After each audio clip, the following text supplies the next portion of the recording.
Hey everyone, I'm Norn Queen Alexis, and welcome back to Queen's Court.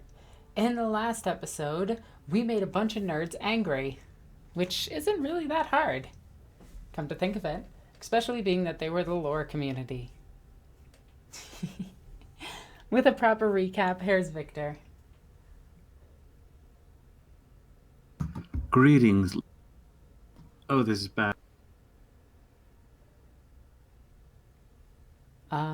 Technical difficulties, give us one moment. Okay, enough of that. I'm not doing push to talk because that means that my text goes off screen. Alrighty? Greetings, ladies and gentlemen. I am Vicky the GM, and welcome back to Queen's Court. When we last left our heroes, the Warband gathered in the secret aft hangar bay, this time consisting of Rosalina, Tarvok, Morino, Vorik, and Albury Brave Crossing. They took the Chorus Blackstar down to the surface of Jovan, where they would hopefully get some answers from Inquisitor Hunt regarding his cryptic summons. Setting off from their landing pad, the Warband headed to the nearest Hall of Records, where the various data vaults could be accessed. There, they found a secretary adept that pointed them in the right direction, a long trip via the maglev that would take them 13 levels down. Upon their descent, they walked through a mess hall where a large group of scribes and adepts engaged in a local custom simply known as bickering, a sort of duel of wits where the strongest argument usually wins. Interrupting the bickering, the acolytes received further information regarding Albus Tattersall, the man mentioned in the summons, and entered Data Vault 13B. There, in the officio overhanging the labyrinthine library, they found Curator Tattersall, who turned out to be a former savant of Inquisitor Hunt before he came too old to continue in the field. Tattersall handed Rosalina a gene-locked data slate, which contained Rosalina's new mission. In short, she must go to the Imperial world of Aventine in the Thule subsector and locate Inquisitor Denisia Farnov of the Order of Xenos, who in turn will help judge whether Rosalina can ascend to the rank of full Inquisitor. But a small problem stands in the way. Aristide had already departed to Terminus Prime, so the Warband must now find a new transport to take them to their destination.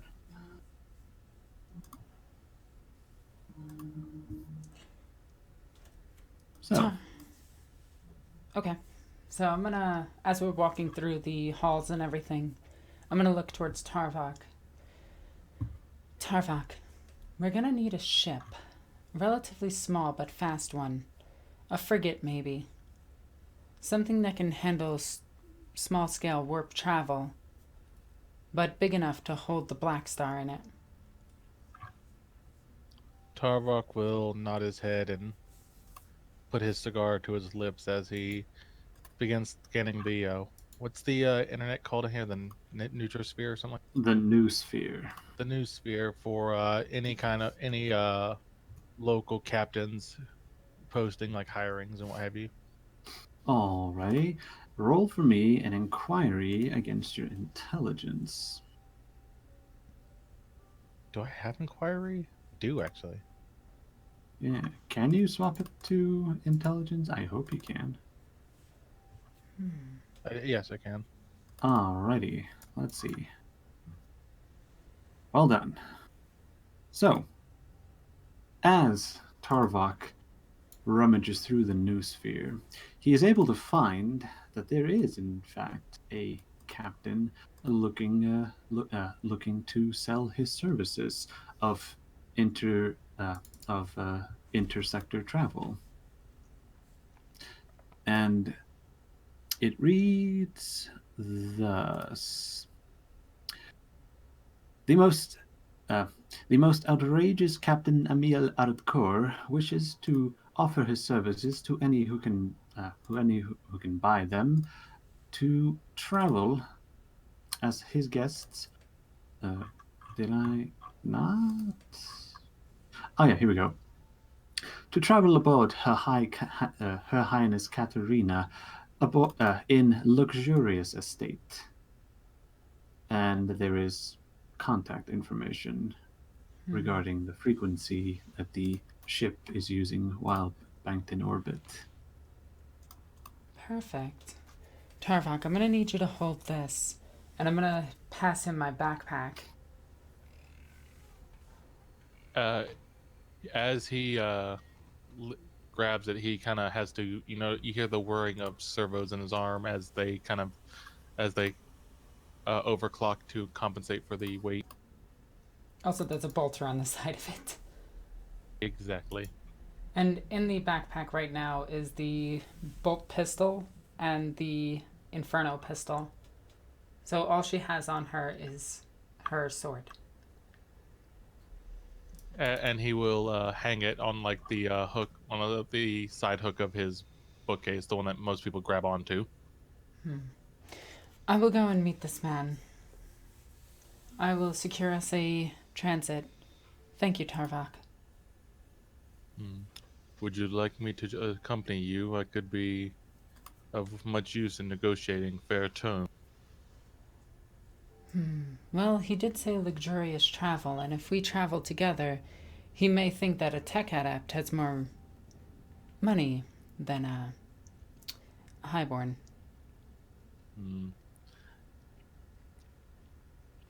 He kind of snickers and laughs and says, "It's been a long time since we've rested in the manor. I sometimes miss the luxurious atmosphere." Yes, I'll have to send Carpath a message soon. Now, I will be off and I will find this man. I will contact you as soon as I do. He nods, and he looks to Lorik. Shall we go enjoy the pastime of this planet while we wait?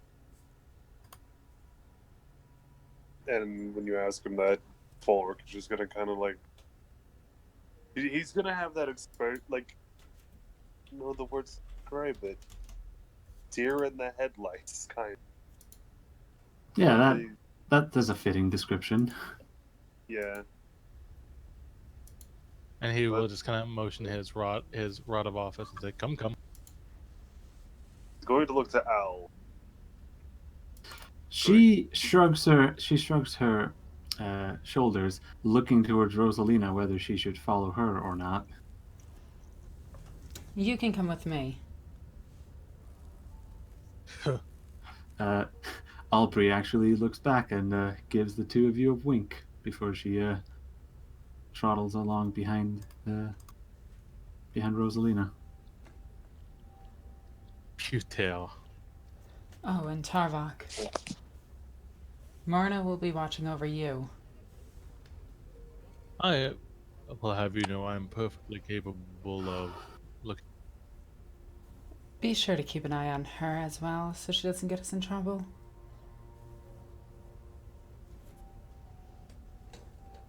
Also, when I said Al, As you wish. What was that, Nibble? Sorry? when I said Al, I meant the servo, so that all. Oh, my bad. I thought you were actually nicknaming Albury. No. He was just, he was going to look over to the servo. Oh, right. The servo skull bobs and says, affirmativo. God, Spanish servo skulls. Anyway. It's high Gothic, you dunce. Yeah, don't call your future wife a dunce, you what? Yeah, Beat you up. Anyway. Okay, With that, I'm going to walk with Aubrey. Alrighty. And So, I'm just going to look towards her really quickly and just say, is this the kind of world that you're used to? Or have you ever seen a battlefield? I have seen a battlefield, but it looked much different than this one. There's not many people dying here. No, this is just research. We're entangled in a certain situation and we need to find somebody. I see. Can I... You know what? No, I won't ask. It probably will lead to more trouble. You've taken an oath of pacifism, is that correct? That is true. Good. If we are in danger, you are to retreat us as quickly as possible. If we are down, are you strong enough to carry us in that? She flexes her power armor. Yeet. And before long, Rosalina and Aubrey make their way towards the not the orbital platform. It's the Space spire. it's the surrounding. No, there is no space spire here. I'm honestly not sure how many planets would have something like that. Any one of them that have a Forge World or a Hive City. Maybe. So, you make your way to the area surrounding the primary void port of Joven, and there you travel towards what appears to be a high-end guest accommodations. And as you walk through well, let's just call it a hotel, for I don't really have a better word for it, you arrive on the top floor where a woman wearing a scarlet red body glove bids you to enter through a set of gilded doors. I'm gonna bow my head and offer my thanks before walking in. Captain Emil awaits you inside. Ah, perfect. Perfect. And with that, the doors open. Inside, you can see a crystalline window overlooking the primary void port, with the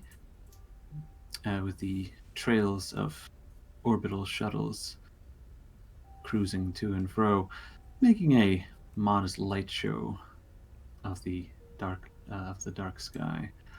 Before this window, holding a glass of Amasac in one hand, and what is that thing that Drake has for his cigarette? Oh, Josh. What?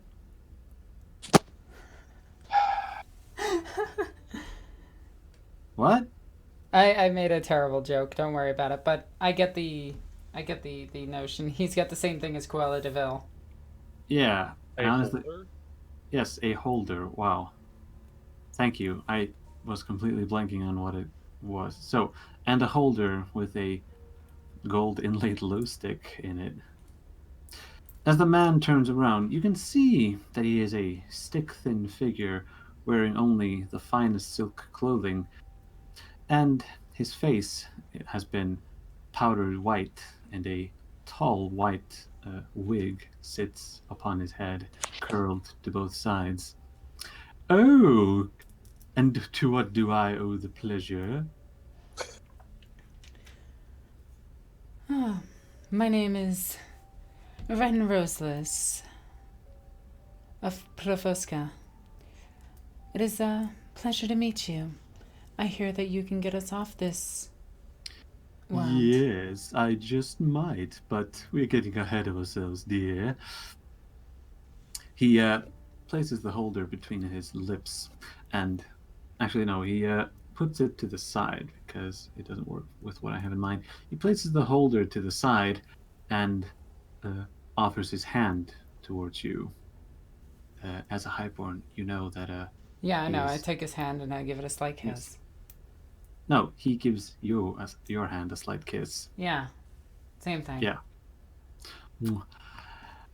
I am Captain Amiel Ardkor. Is there. And shall we sit down to discuss business? Of course. Indeed. And he leads you towards a Hmm. a high.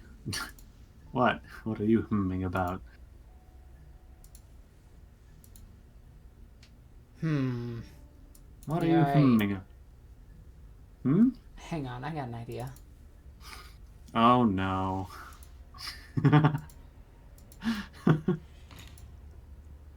All right. Let's sit down. As you look the man over. You can tell that he is quite pompous, though there does not seem to be anything psychic about him either, as you give him a quick once-over with your psychic sense. You have a seat in two opposite high-quality Grox leather couches, and as he firmly plants himself against the couch, back of the couch, he waves his hand forward, saying, "Amasek." Yes, of course. Ahem. Josephine, would you hand us 2 new glasses of Amasek? I grow bored of this vintage, and he puts the glass that he was holding down to the side. So, first of all, we must, please tell me, where is it that you wish to go? What was the name of the world? Aventine. Alright, I'm also going to make sure my comm beat is on so pretty much everyone can hear us. That depends entirely if you ask them to follow you or not. Because if they went their own way, you are definitely out of range. Alright. In that case, I'm just going to have the service skull record. Alright.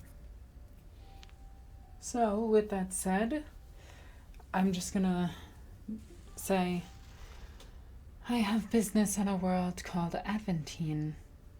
Ooh, in the Thule subsector. I'm aware of the place. Of the planet. Yes. Apparently there's some people in need of disciplinary education. Oh, and might I ask which institution that discipline is coming from? Oh, I wish I knew. See, the high councils of the world always assign us to random locations, giving us vague hints. She's asking, no, he's asking you what institution you're from. Oh. Well, I heard that completely differently. My bad. He does have a funky way of speaking. I am from the High Scala of Profoska. One in the... Hang on, give me a second. I need to name this place. Quick, name it after something on my desk. I am... One moment, give me a second. Here we go. One in the One in the Oxid Hive. Mid-upper hive, and the school is rather large. Ooh, Scholar Progenium, are we? Of course. Excellent. So, with that out of the way, I presume there is nothing left but to haggle for the price. I do so love this part. Yes. It isn't that far of a journey for you. No, a subsector jump should take no more than 2 weeks if the warp currents are favorable. Of course. And you can accommodate my party, my entourage, if you will. Wait, say that again? Sorry? My entourage. Oh, you're asking if they can come with you, right? Well, yeah. Yeah, that's... Yes, of course. And I've got one of those freaky-looking ones, you know, the Mechanicus. He raises an eyebrow. Ooh, is he far gone? I would say so, but if you need a once-over on your ship, anything, this man has it memorized. Sorry, I'm reading the Roll20 chat. So, if I bring my tech thrall with me, and we do a once-over on your ship itself, you must have some systems on it that require assistance. Of course, I'll take any help from the machine cult that I can, And though this does not entirely cover the cost. oh, obviously not. There's still the fees and everything, and I fully Of course. understand that. You understand, a well-traveled woman such as yourself, docking fees, off-cargo offloading, the tolls. Oh, the tolls. And then you Ah. have the piracy fee, and if somebody sneaks aboard your ship, you're stuck for weeks. Oh, I Oh. know. He puts the back of his hand up to his forehead. Oh, goodness. Oh, by the throne. Oh, whatever shall we do? Well, may But- the Emperor strike their head from their shoulders before they enter your ship. Indeed. Now, I need, for that bit of role-playing, I need Rosalina to make an influence test with a -10. Oh. Ugh. Oof! I think Please. that's the big oof. We're gonna Not the reroll, we're Chief. gonna fate point that one. Oof. Ooh. The curse of Heresy strikes again. All right, first roll of Alright. the game. That's important. Oof. So, And with that, I'm going to write on my data slate. Will this Hey. cover the costs? he, you see, Amiel. Actually, I think I'm pronouncing that wrong. I wrote it as. How would you pronounce that? A meal. Emil. Right, we'll go with that. Emil's eyes go wide as he says, "Yes, this will do just fine." And a large and a grin splits his face, his white Oh. powdered face. And let's not make note of my travel companions. They're very strange. Oh, have no fear. I have transported every strange character I can think of aboard Her Highness Katerina. Oh, Oh, no fear, no fear. do go on. You must have stories about these things. Oh, yes, but let us save them for the journey. I'm Of sure we'll course. have plenty to talk about. Now, my bodyguards, they're. You know the honored guard type. Yes, I do. They are most, shall we say, particular about their duties. And then I'm going to look over to the hospitaller and just say, at least this one's normal. Emil leans over and gives Aubrey a little wave. Oh, she's adorable, that one. Now, I must meet back up with them, and your ship can transport a rather large aircraft, I'm assuming? Oh, have no fear. Her Highness Katerina can transport anything in her cargo hold. Very well. Thank you so much. Excellent. Now he asks to. He asks you to. Actually, before he hands the data slate back, he types a new bit of information and hands it back and says, "Please arrive at this docking port. The orbital docks will be ready and waiting, and we will be ready to depart forthwith." Thank you so much. Now, I bid you adieu. Farewell, Lady Lockwood. I look forward to our journey together. Actually, did you say that? Roseless. My bad. Poop. I bid you farewell, Lady Roseless. And with that, I'll give him the sign of the Aquila, bow my head, finish my He- drink, set it down, he- and then walk away. He makes the half sign and takes another sip of his amasec. And as we get out and down the hall, I'm just going to look towards... I'm going to look towards Aubrey and just say, I wonder if I was ever that stuck up. Aubrey simply shakes her head.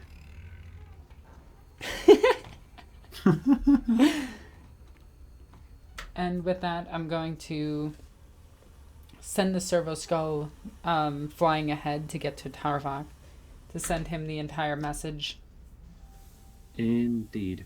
When the servo skull arrives, he finds that Tarvok has taken a 1 against 10 bickering, where it is him against the combined might of 3 scribes and 7 adepts, as they rush to and fro to argue about the Knight Paladin's name of House Tyrannus that is piloted by hold on, I need to check something real quick.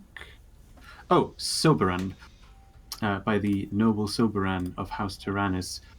And Tarvok has easily won the argument when he points out that it is the Omnissiah's Fury.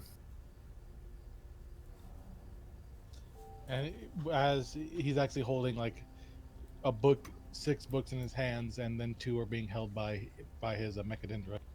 Indeed. All which covering great campaigns where House Tyrannus took part. And he looks at him and says, truly, your bickering could be completely nullified by proper sourcing. Everyone knows rumor and conjecture, and art does not imply reality. One of them, one of the younger ones says, "But we have so much information. How do we know which one is the correct one?" By simply looking at the information given, finding the connecting sources. For example, if 3 different sources name the right planet but a different event, then you can assume that it is the right planet. Grumble. You hear mutterings between the scribes and adepts, and as the high adept announces that Tarvok has indeed won this bickering, there is a slight bit of applause as the onlookers give golf claps. He will bow very, very smarmly. Indeed. As he raises his head back up, yeah, need to be very specific about that. He sees, what's that servo skull's name again? Runner. Runner? Yep. Runner and Longing. Can you type that out? It's quite literally Runner. Runner. Okay, fair enough. You never know with 40k because they. So, quick tangent. In the latest Vaults of Terra book, the last known master of the Astronomicon phonetically is called Frank. Just Frank? It's his first name, and he is referred to as that when he speaks. But Frank. I'm pretty sure it's not written as Frank. I am the master of the Astronomicon. Frank. So yeah, side tangent. 40k has strange names. At least the way they're written. So, Tarvok, you recognize the runner's ident tag, knowing well that it is Rosalina's. God damn it.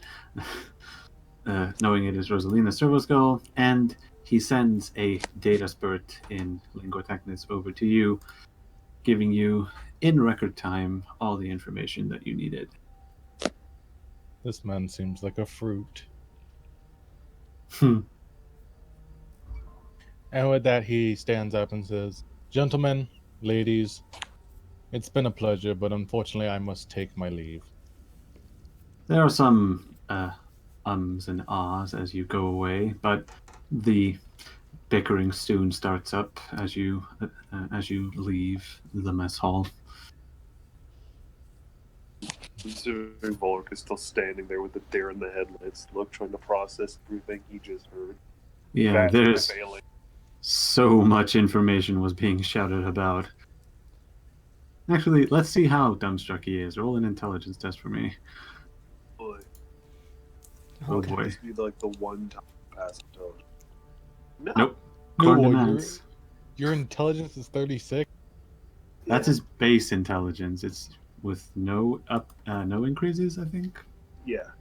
Yeah. And I So- mean, it's better than most of my characters. Most of my characters have at least lower than 30. Yeah. Smart. So with that, Volric, Tarvok, and Morino in the shadows. Don't tell anyone. They move towards the Corvus Black Star, where all 6 of you, depending how you count, meet up. Yep. So all of us meet up at the Corvus Black Star. And with it, Eh, I'm going to tap on my data slate a few more times and activate the ramp of the Corvus. And I'm just going to look towards Tarvok and just say, I've secured us a ride. We have to meet him at these coordinates in a few. So, that seemed to have gone off without a hitch. Yes, Highborns are a bit pompous. Agreed. They Looking They tend to think of themselves before anybody else. And as she, sorry. Nope, go ahead. I was thinking as she's saying that his face is getting closer and closer to her. It's hard to believe that I was one at once. I never acted like that. Yes, you did. Tarvok, I have never acted in that manner as that man. Actually. Actually, he pulls out his data slate. Would you like me to go over the record? That won't be necessary. You see, on the separate sides of the Corvus Black Star, both Morino and Albury are trying to suppress smiles. But Tarvok himself has a grin, but it's a very playful one, and he kind of ushers his hand towards the Black Star. Ladies first. Ren Roseless. Jeez. Anyway. And she's gonna get into the pilot seat of the Black Star. She's gonna start hitting the activation ruins and running over the diagnostics of the aircraft.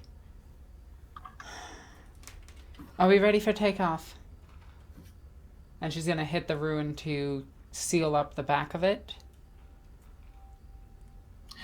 Everyone seems to be in their grav harnesses. Tarvok, double check on Riza. I give Riza points over to make sure that all of her mechanics are functional at 100% efficiency, and to make sure that she is strapped in.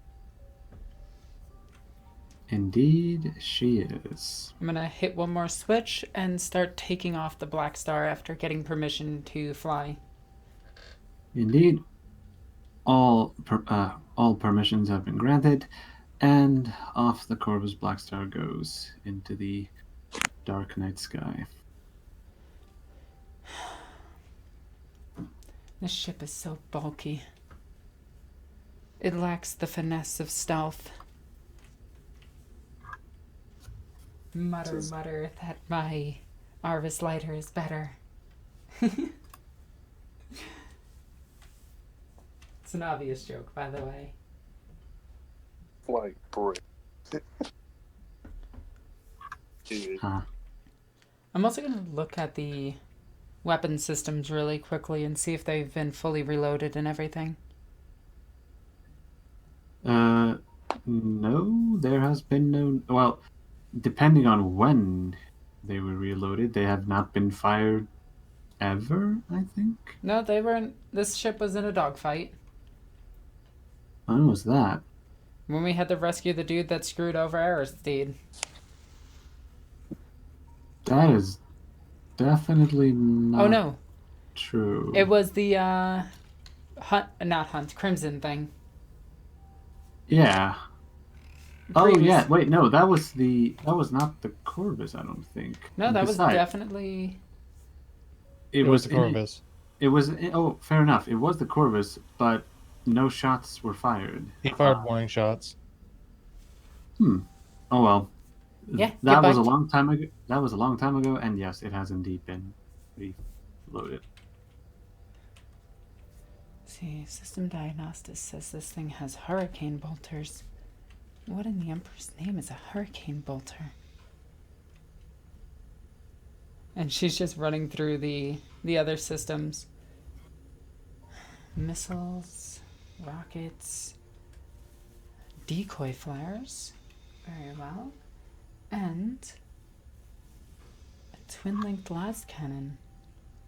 This thing is heavily armed. What is Polonia expecting us to take down a fortress with this thing? That depends. And I'm also saying this out loud into the, like, loud enough that it can be overheard on the comm bead.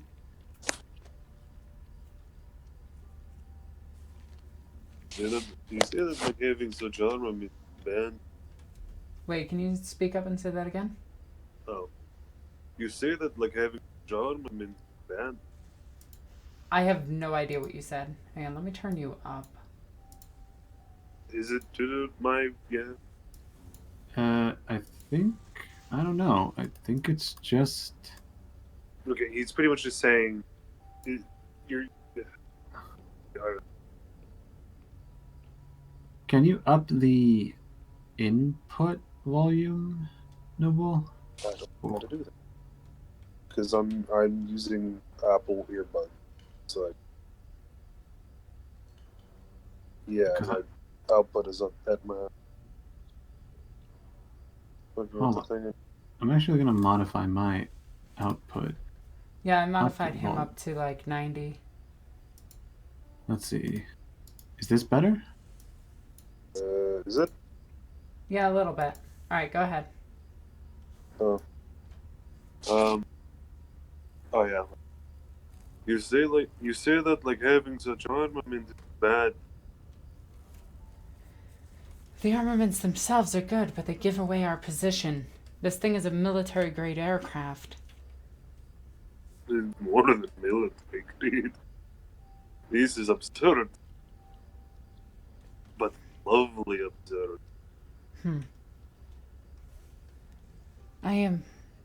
I guess so. And with that, I'm going to just have both hands on the controls and everything and just feel where the weapon systems actually activate and feel the connection barb against my neck just strain a little bit.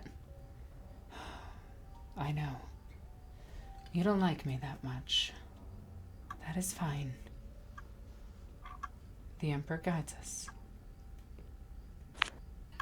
But I'm actually going to say a prayer to the machine spirit. Roll tech use. Oh, this is dangerous. Where is tech use? Here we go. Oh my god. Holy crap. Jesus. Oh. As you hold both hands on the flight controller, you feel the stiffness in your neck lessen as the prayer to the seems to soothe the machine spirit. And I'm just going to let out a sigh and just say, Ave, a Messiah. Ave, Deus Mechanicus. Ave, Imperator. And I guess we continue flying. Indeed. You fly towards the orbital dock, and you make contact with the Vox operators aboard Her Highness Katerina, who give you coordinates on a hangar bay on the starboard side of the ship. As you fly fly past the ship, you can see that it is a transport. Ah, you're right. Oh, which one was that? I Okay. honestly forget. That one is called the Endurance.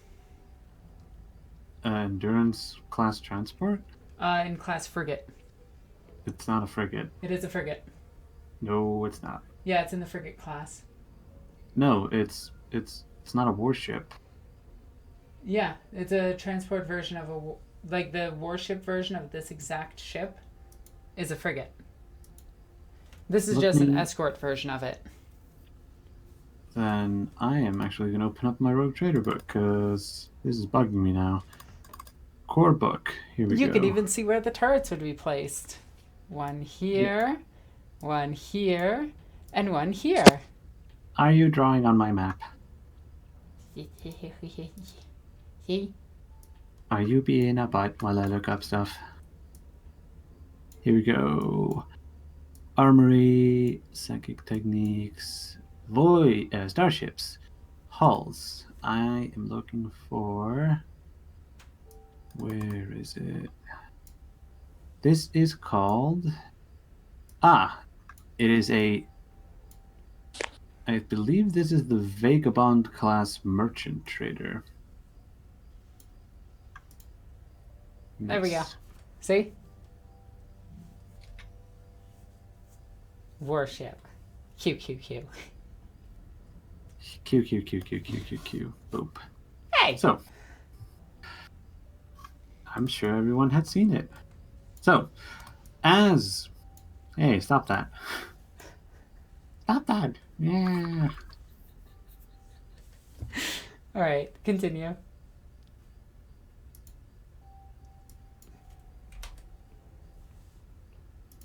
So, as you fly past Her Highness Katarina, you can see that it is a Vagabond class merchant trader who appears to be fully ready. Will you stop that? That isn't me. No ball? What? Never mind.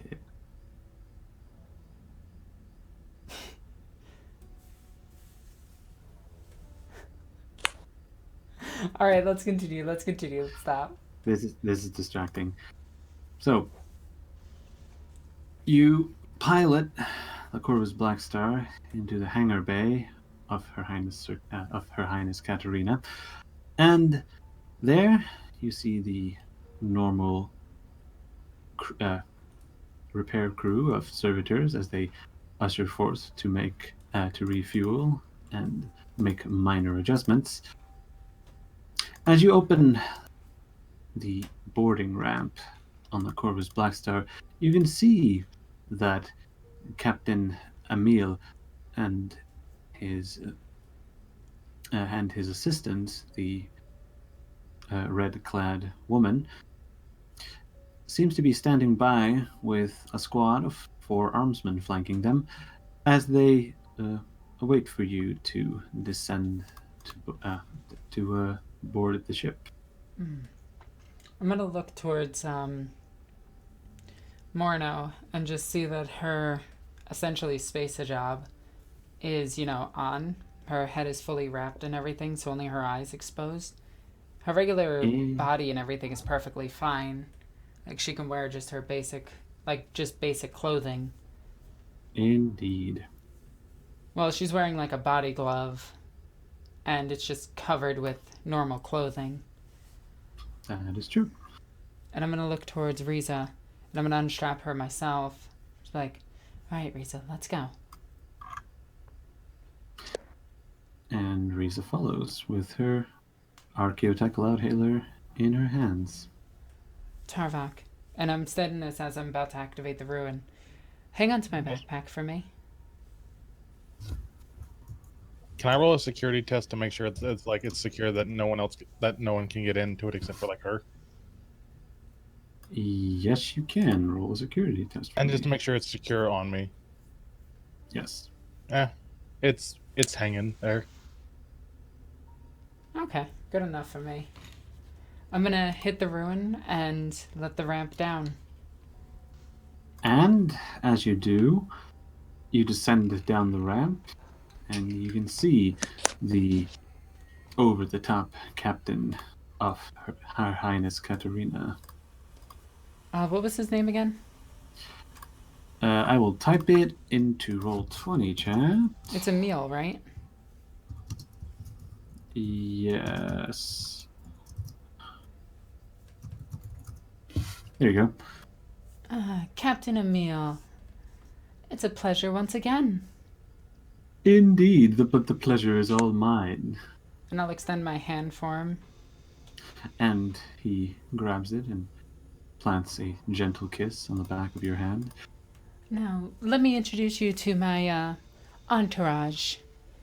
This is the arch-fabricator Boltivarius Tarvak that I was telling you about. Yes, as you see his eyes go wide as he looks Tarvak up and down. Makes for an excellent bodyguard. Gotta tell you, you gotta get one of these. They're expensive, but they're totally worth it.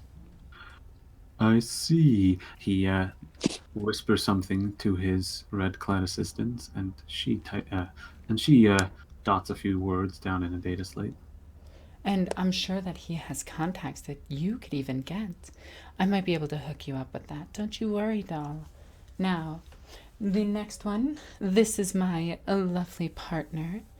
This is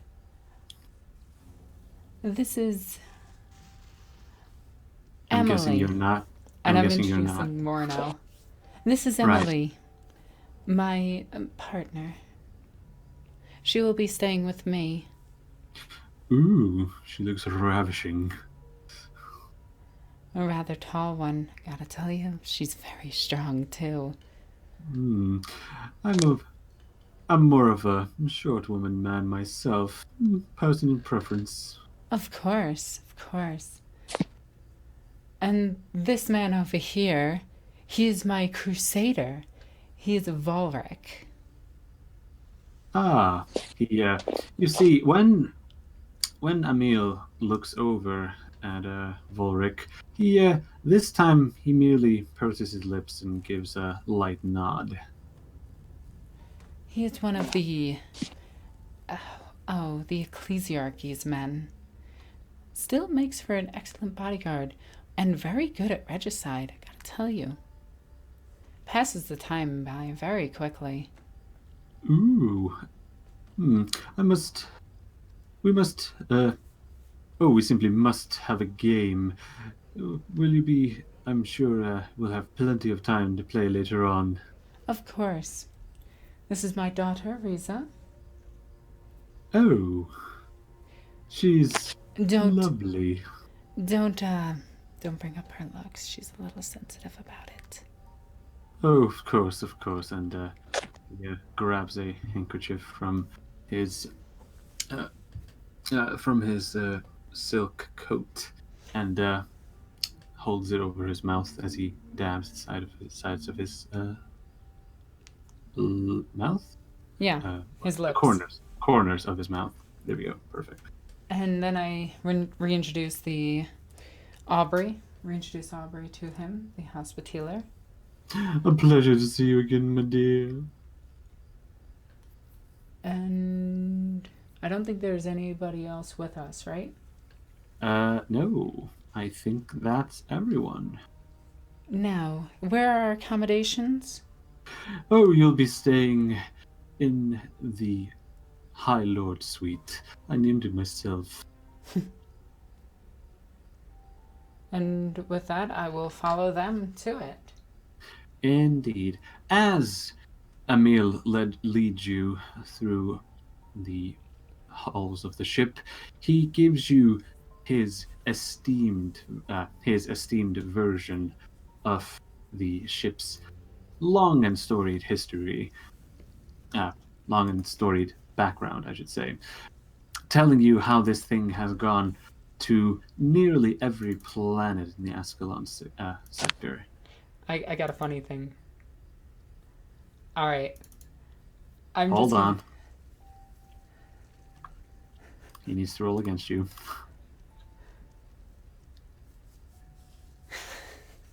Damn. You get the feeling that when he gives when he gives names of planets, some of them are just things that he is rattling off the top of his head that he can remember. I'm actually just gonna paraphrase one of the things that he said. You're telling me that this thing escaped from an eclipse class? That's incredible. Yes, but I must say it was a most harrowing time. But the God Emperor was with us that day. Yes, he was. My, and fighting off pirates and the like? You must be a very accomplished man. Fighting is a strong word. Battle Fleet Ascalon was on station to provide assistance, but I shan't take all the credit. Well, we know where the credit is actually due, though. Oh? Let's be honest, the barbarians fight while we sit back and do the tactics. Without us, they are strictly just animals. Well, of course. But if they had no one to tell them how to load the macro cannons, then what on Terra would they do? I'm just imagining at this point Marno's even rolling her eyes are you serious? Trust me, there's enough eye rolling here to power a plasma cannon.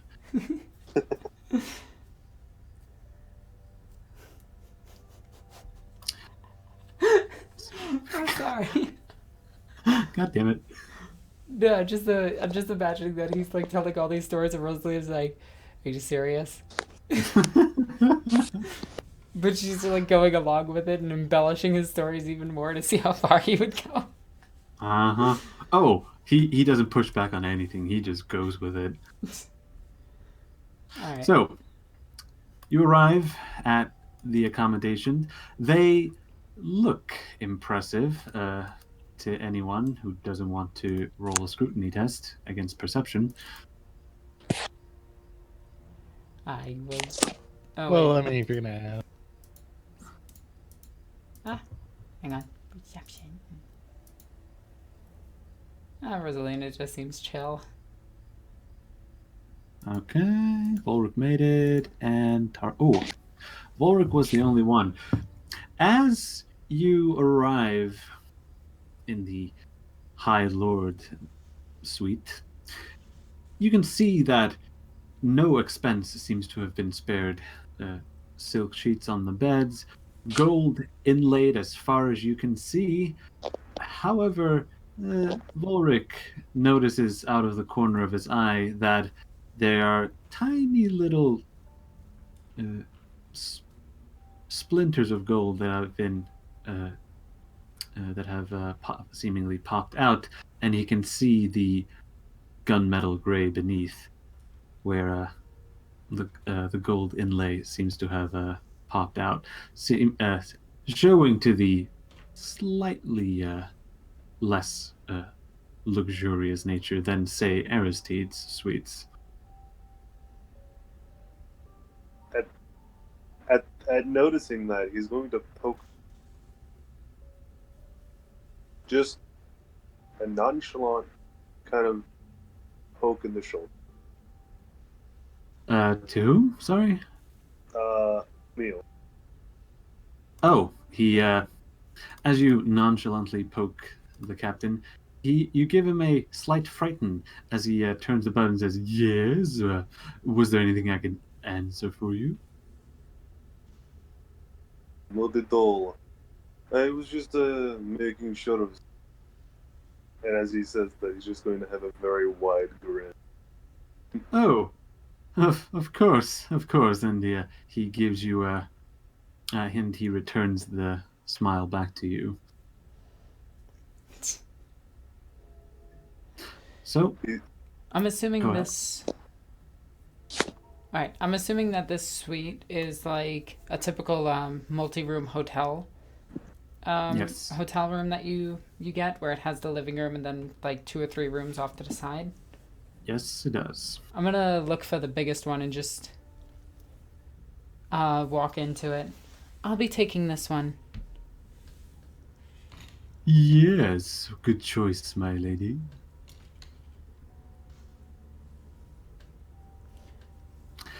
Now, I hope you're all ready to get settled in. I myself must attend to the bridge, for there is much that needs to be done before we reach the Mandeville point. Now, I will bid you a farewell, and he gives an exaggerated bow as a train rolls by. It's just warming up the engines. Ha. Sorry about that, everyone.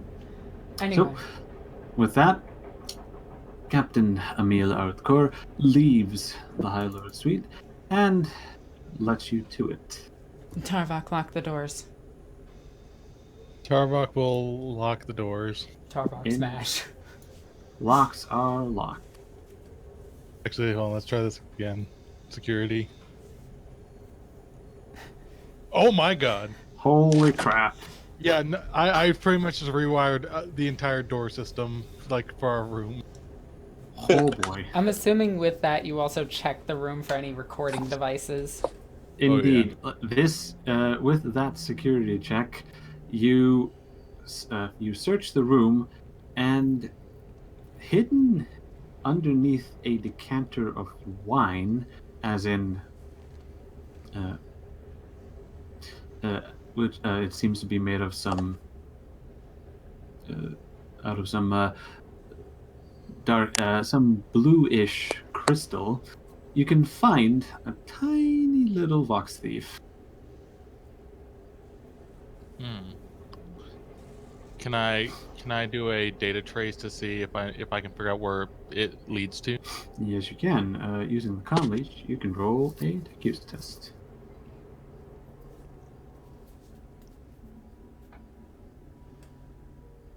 So, with that, you can find that it appears to lead to a wooden panel that can be slid to the side, where inside you find what appears to be a simple data spool that seems to hold the information that the box thief would pick up.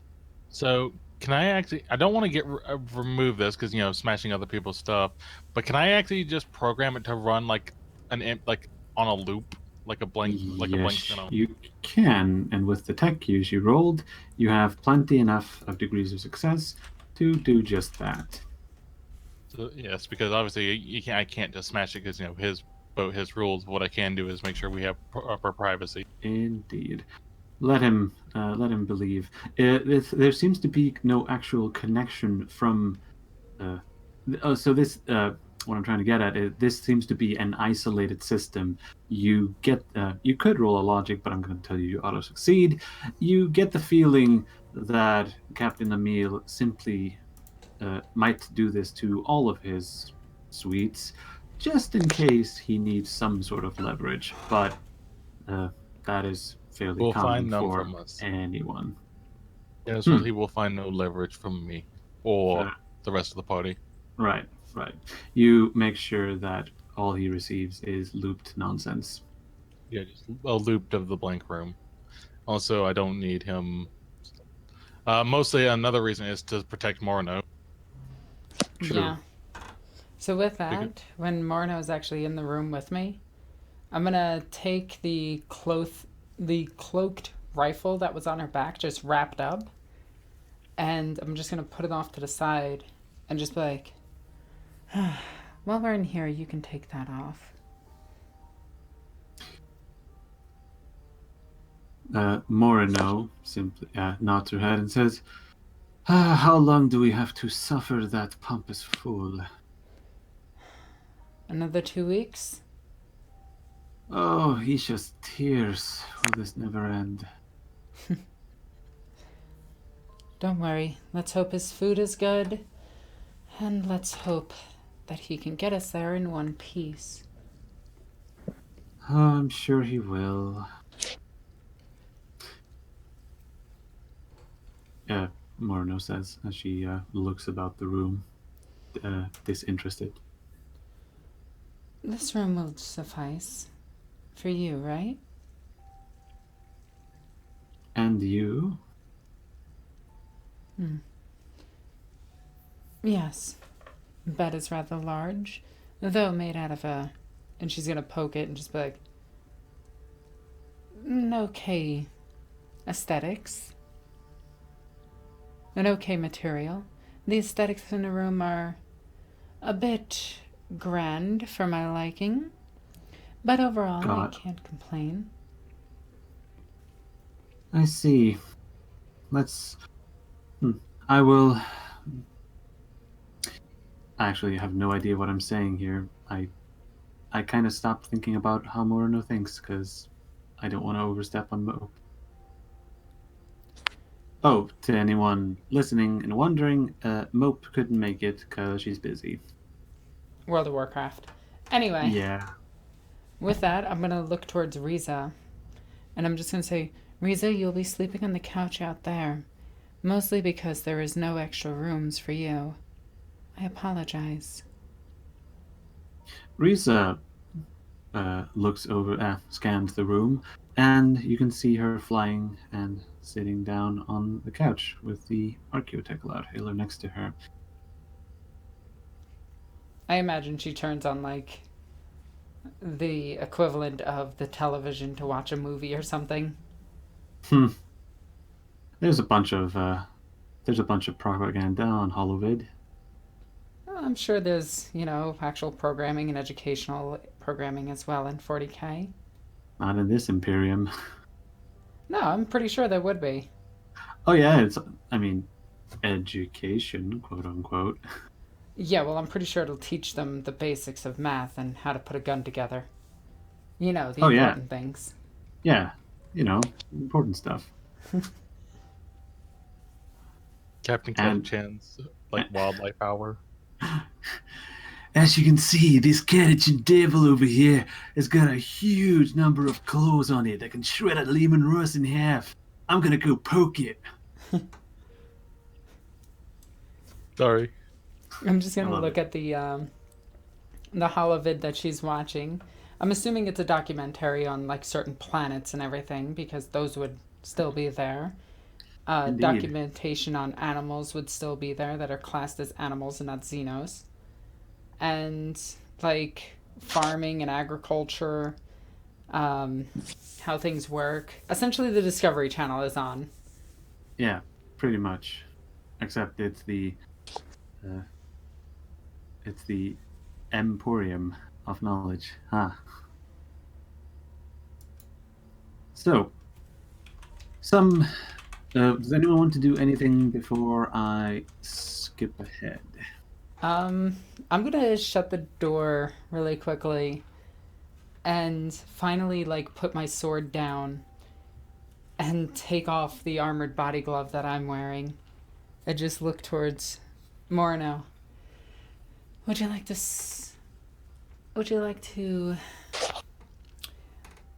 Oh, I think you know what I mean. And fade to black. And I'm just gonna run my hand along her face, and that's it. It's gonna fade to black. Well, anyone else? Well, if you think the king of being extra Tarbok isn't gonna go talk to this captain, you really own something. Well, better get going then. So Tarbok will make his way. Tarbok will make his way to, I'm guessing, the... Apparently he got the vehicle trade. Apparently. So he's just gonna roll on down up to the the command deck, is this? That would be the bridge. The bridge. And look, how much crew are we seeing? Like, and of what quality? Are we talking like, or is each man like a solid, or is this more a ragtag group of whatever this captain could pick up? This seems to be a fair number of uniformed ratings as you walk about. There are, of course, some minor infractions in the dress code of the crew, but you can see that there are overseers and other foremen that go about and discipline on the spot.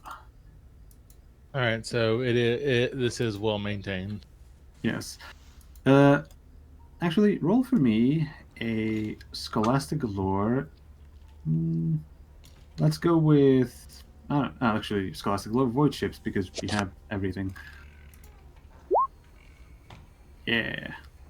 So, you pull up information from your data core.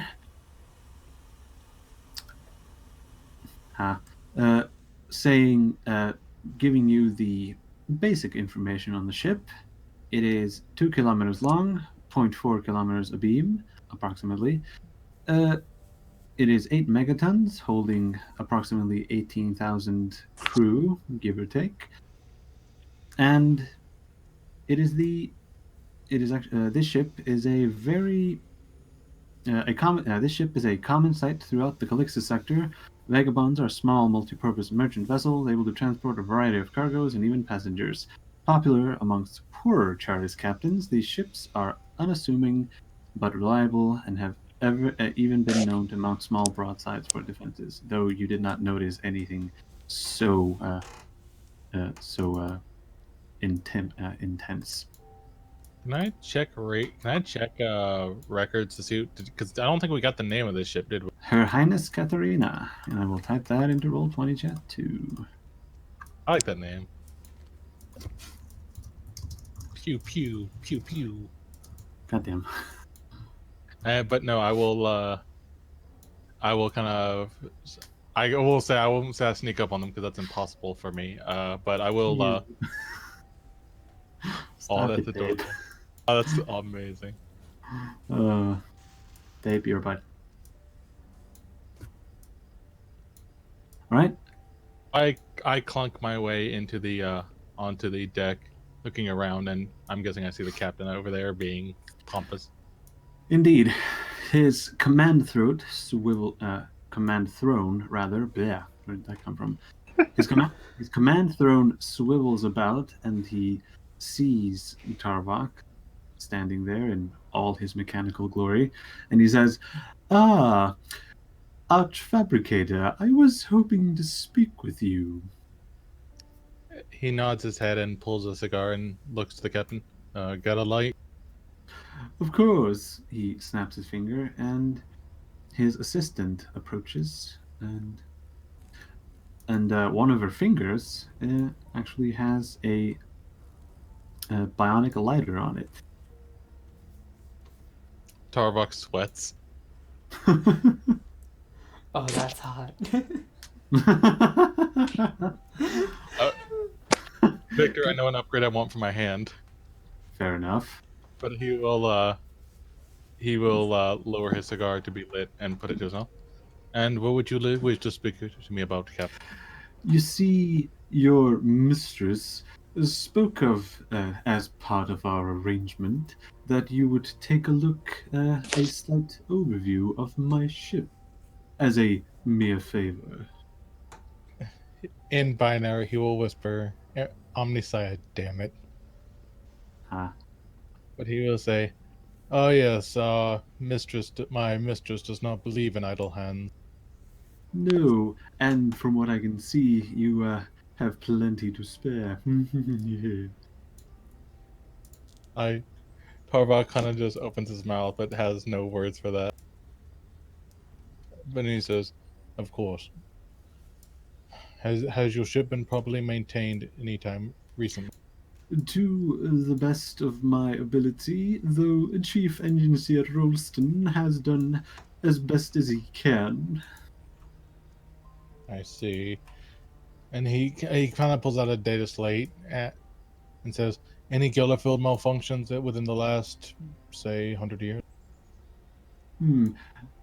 Let me get.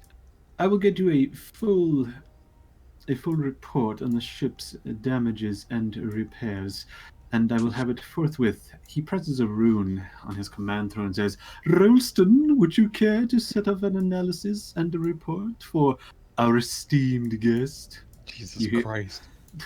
What? I love doing this voice. I can tell. Does he have a bionic eye by any chance? No, he does not. From what you can tell, he does not have any outward appearing bionics. Okay, so he ain't gonna challenge me to a shadow game. That's what I was looking for too. I was looking No. for a Millennium Eye. No. That would be too on the nose. On the noise. On But the nose.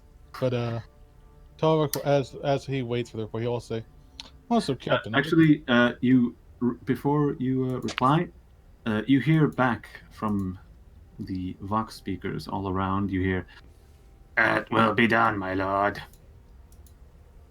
And Lord Captain, I should say.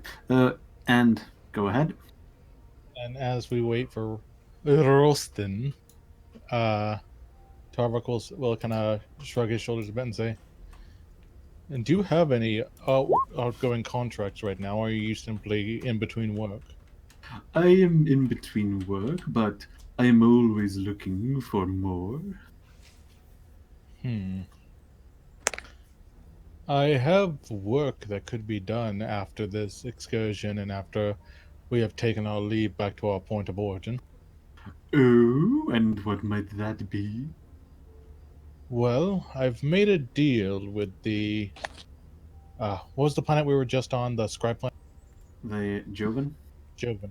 I've made deals with with the planet Joven to accept scribes into my service at my foundries on the Solium, in exchange for classified information or for items of which I cannot speak about. Oh, I see you made a deal with those sulky scriveners. I suppose that I can. So you were asking him to transport those guys to the Solium. I'm basically setting up a trade route between that planet and the Sol. Yes, I believe I can. And although I was hoping not to have to go to that world, it is awfully dreadful. Oh, I'm sure you could spruce up the scribes during transport. I'd rather not. Our rollings are killing me here. I love it. I just thought of adding it, and I'm keeping it. I love it too. I'm not gonna lie. I think it's great. I love this. Is can we keep? That's why I'm trying to keep this in PC. And what was that, Noble? Sorry. Nah.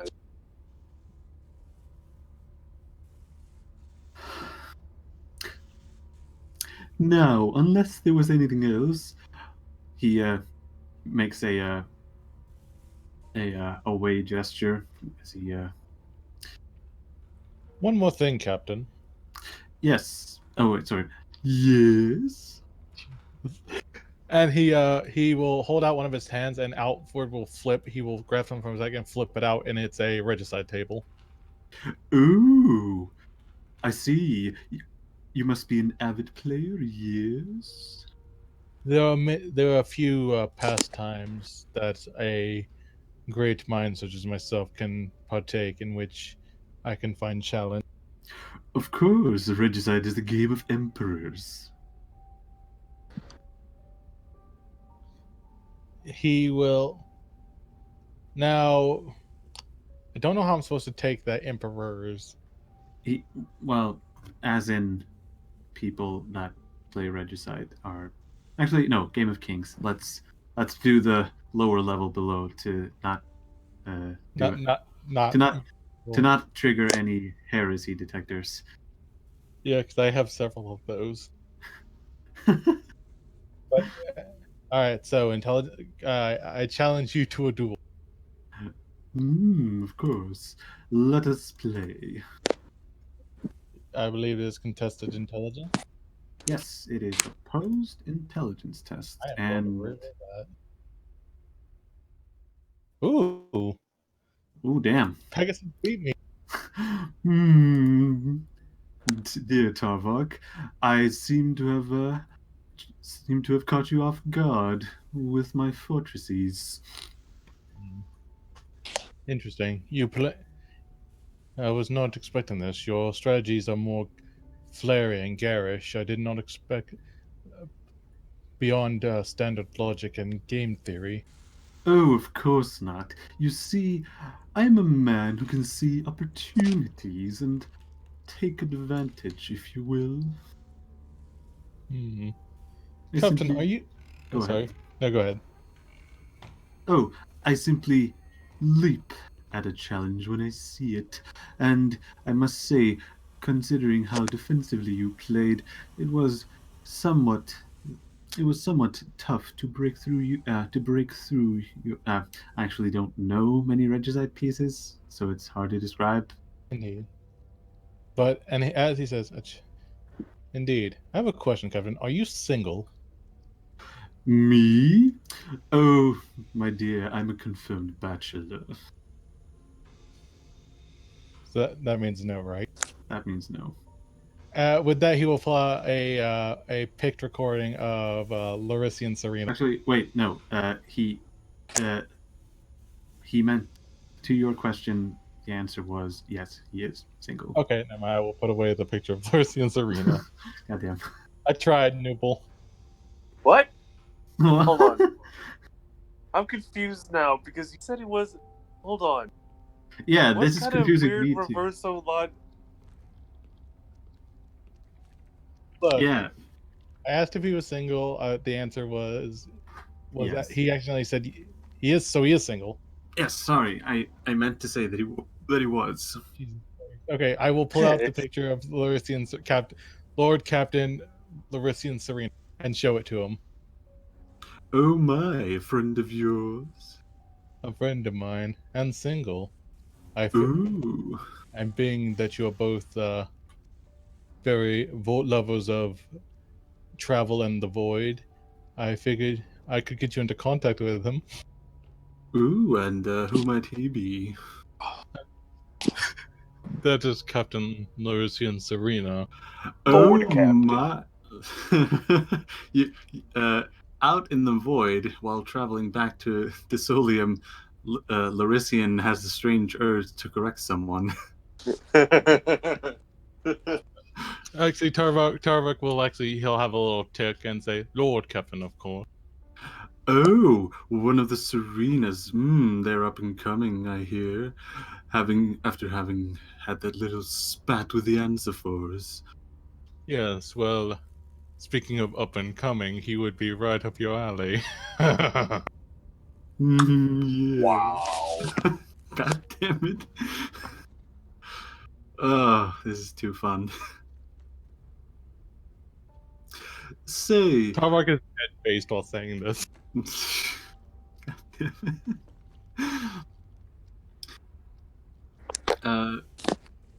Do you Go on, actually Victor. re-challenge him? Or... I could challenge him one more time. Alright. Do you say best of 3? Just as we're waiting for a Rolo. Rolston. Ooh, he rolls. Jesus! Oh! Reroll. I still beat him. Yes, you barely do. That's for all Ooh, my. the equalizer. Best of 3. The tiebreaker. Ah. Nope. He doesn't make it. Also, Bro. Alexa's gonna have a heart attack when she hears what I just did. Is she? Oh Probably. no, she didn't hear any of that.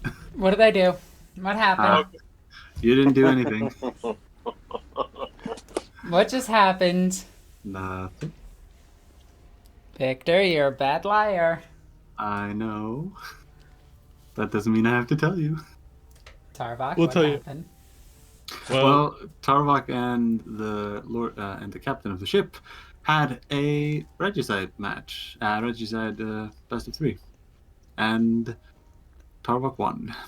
I also may have told this captain about a single bachelor by the name of Larissa and Serena. Love it. Indeed. So, with that, Wait, there's one more thing that I want to do before we get the time skip. Oh. what? I haven't finished yet. So, upon the taking of the Emperor, of Emil's Emperor Peace, he sits back and says, "Bravo, Tarvok.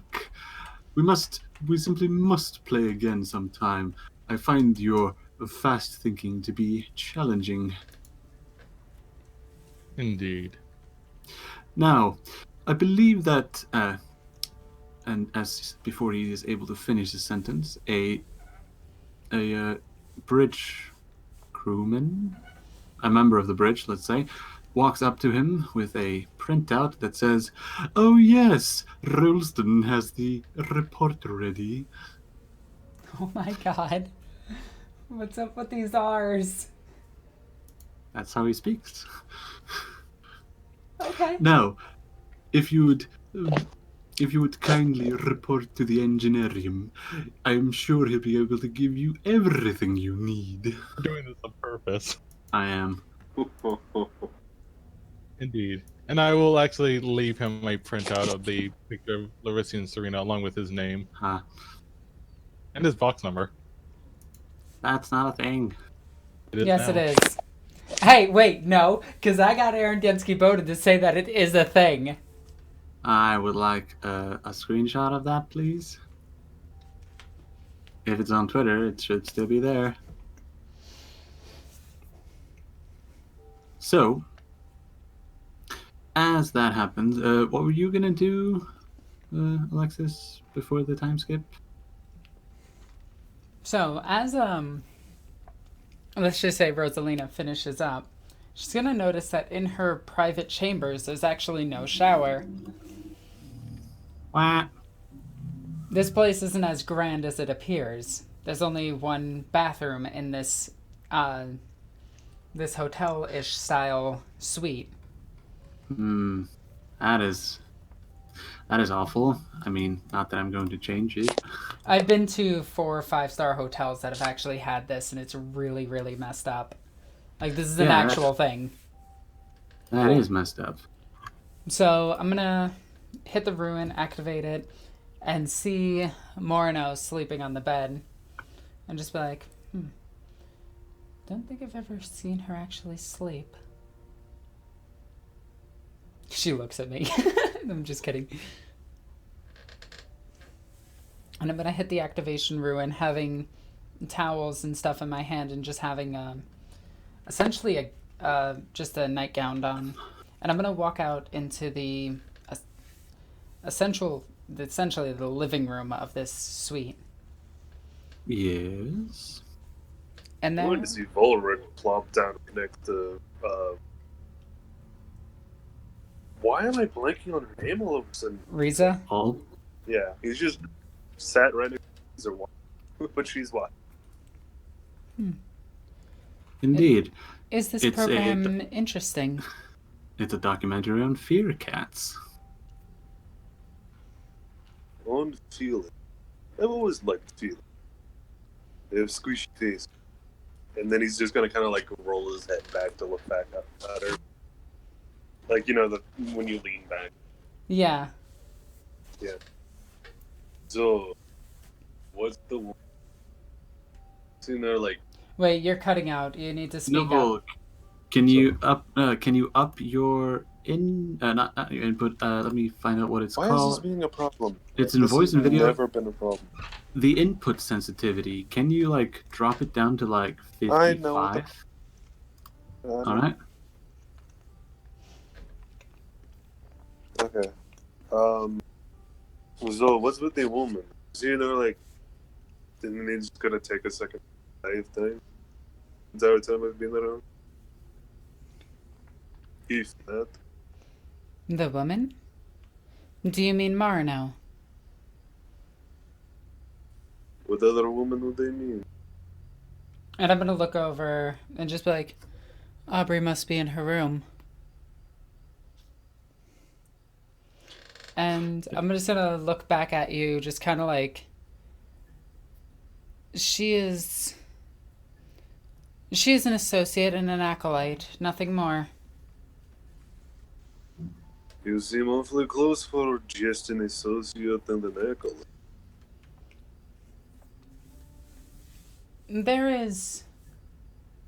I like keeping one close to me to protect me, in case the unforeseen is to happen. Yes. I've heard of such before, you know, keeping a associate or acolyte close as in the one bed by chance, And at or, that, you know, protection. Rosalina's just gonna like fold her arms. And what are you implying? I Uh, imply I, I, nothing. I need Rosalina to roll a willpower test.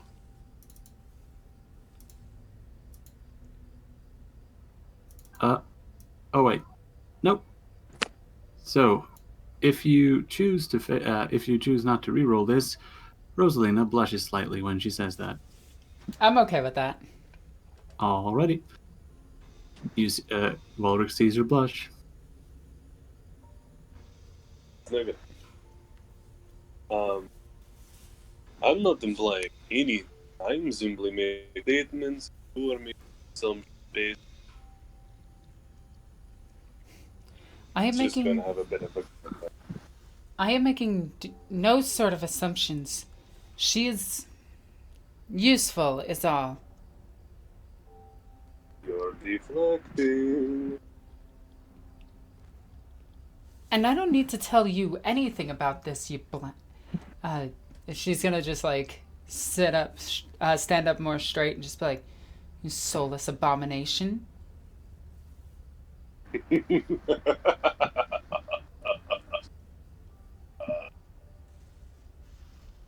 Yeah, probably. But you're not much better yourself.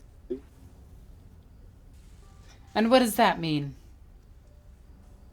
And at this point, he's pretty much going to turn around. He's going to make that little like wave thing. You do the little hocus pocus. I am a psyker, yes. Isn't that standard of human construct? If it was the old me, I would hate you. But this is no. I don't know what this, but yeah. If we were to fight again, I would best you. You're welcome to leave, man. Now, I'm gonna go to the lavatorium and don't disturb her. She's sleeping.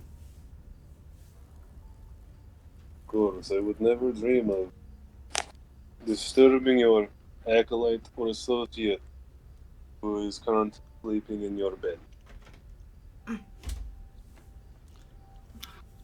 A question just popped into my head. Do blanks dream? Yeah, they're still human. I know that, but their brain is wired differently. I would assume. I would assume so. Unless somebody finds out otherwise, blanks dream. So, Noble, since you haven't had a major scene by yourself, do you want to do anything specific, or? I got nothing. Well, Like, Volek has nothing to. As the time skips, then I'm going to force you to do something, Noble. Hang on, Damn. I just thought of something cute. You just see Riza just like leaning up against them. Aw. That's cute. Yeah, she has no idea what he is, and probably can't feel it either. So, as Rosalina leaves the living room of the High Lord Suite, leaving behind Volric and Riza watching their nature documentary, we travel across a large swath of space and time, but we don't end up where you think it is. Instead, Larisian arrives at Lockwood Manor, and I totally forgot to do a scene when we left Ostuar, where when Rosalina split the party, Larisian went to go and find Amma. However, in Amma's room, all he could find was a handwritten note that said that he could not live without being next to the saint now that he had seen her light, and that Hunt would do whatever he would do. So that's -1.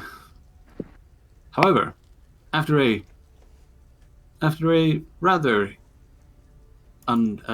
satisfyingly hold on, a rather uneventful journey across the Grand Processional, Lorisian finally arrives back on Solium and is in front of the Lockwood Manor.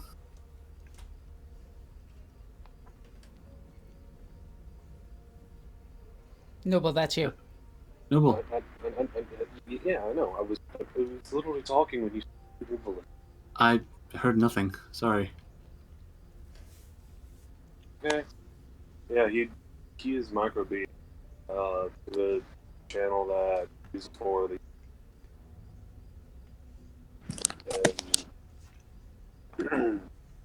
God, how you listen. I'm always watching, boss. Welcome back. Yeah, it's good to be back. I just wish circumstance. Can you give me an update on the situation? And did you get my Yes, orders? I did get your orders, but we're in trouble. We've been unable to get back down to Gantry. Everyone we send goes missing. And we decided to wait for you until we investigated further. We thought you would bring some specialists. You could say. You could say I'm not a fish. So it's more like a. I mean, I'm assuming Harold. Yes, so if you were to...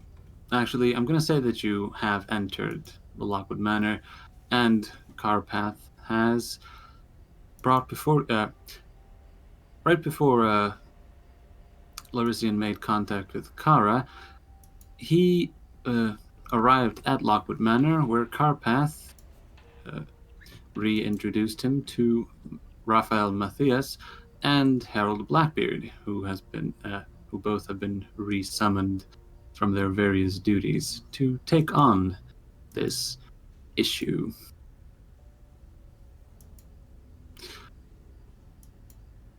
And I think there's only some ironmongers getting brought and some nightshade merchants getting brought as well before you head down. And Kara, of course. Okay. So, were we able to just contact the sanctuaries at all? you will have to do that once you get down into the lower hive. As in, to make to see your contacts there if anyone is going to help. Okay. And I'm assuming of the nightshades that are with him, they're mostly grunts. Yes, Like the entry level members. okay, I just want to. So, with that, the group of individuals all load up into a cargo 8. It's an unpleasant ride, but before you know it, you are heading down into the bowels of Havdisolium, and yeah, I mostly put us outside so I could show where you're going. Down, down, down. So you head down towards the lower hive, and you arrive at the Purity Gate, where Oath Captain Katie Niels is stationed. And I believe Tarvok was the one who recommended her to be contacted. Was he, John? I believe he did. Knight? Wait, did John do what? No, I can't really. I'm still having trouble hearing Nooble. Oh, I said that Tarvok had recommended to Lorisian that he contact Oath Captain Katie Niels.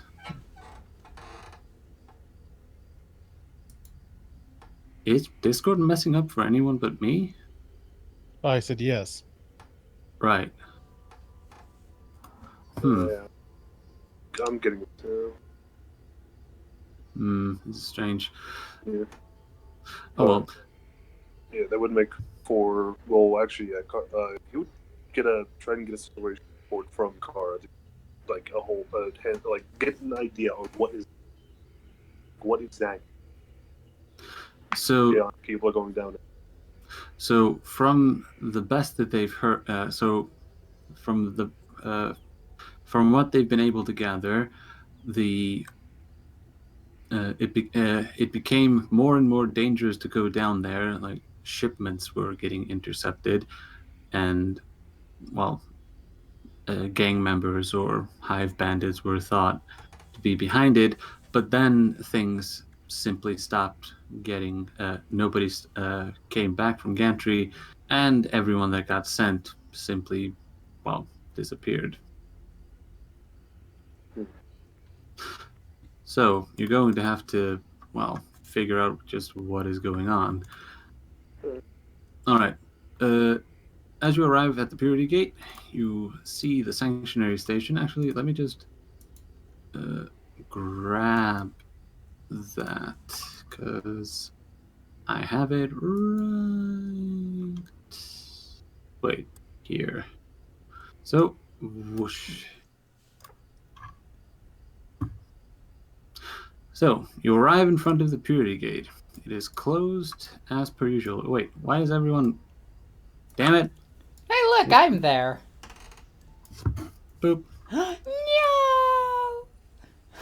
Boop. Like Darvok is still there.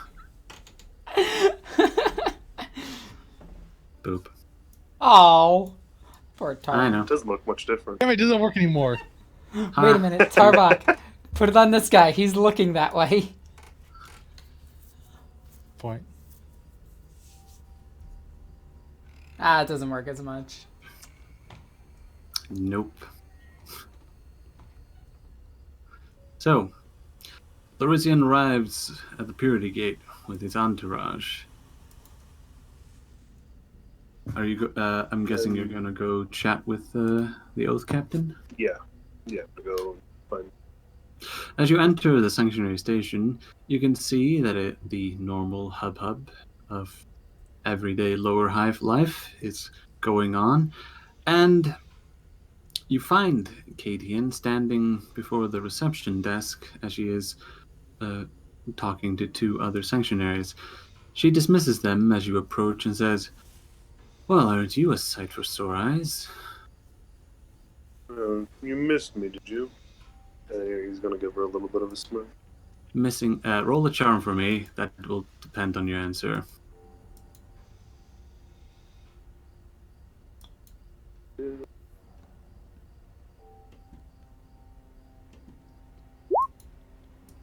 Damn. I can't say I missed you, but it is good that you're here. There's been problems coming from the underhive. People speak of monsters in the dark, but I'm not sure what they are. Fascinating. Do you have any manner of pick recording? Any amount of... Oh, right. I have a whole bunch of unverified witness testimony. Usually, if people do spot something, it's too quick, and people usually either get killed, and when we find them, there's no sign of their assailants. Well, I would ask for permission to be able to view. Oh, damn, Noble, you're cutting in and out. Am I? Okay, Jesus. I don't know what is causing this. Is your mic next to your face, or? No. Is it better now? Slightly. Hold on, I think I have an idea. Give me a minute. It's gonna have to reset my thing because I have to switch off my home. There is a thing that usually happens when Windows updates and stuff, is where they, like, we'll get him back. Actually, I'm gonna check something myself. Okay, is it better now? It is, but I myself am going to check something because a microphone setup. Because sometimes... No, wait, is this not it? No. Microphone. Well, if we have it working, let's just keep going. We'll fix it afterwards. Fine. Alright. So. And even though I was happy to see Crimson gone from Gantry, we've completely lost all contact with it. I sent some sanctuaries down there to investigate, but I have yet to hear from them. Yeah, says I. Sure. And he's just gonna tap his cane. But about those witness testimonies, I would ask that you hand them over. Sure, They may be unreliable.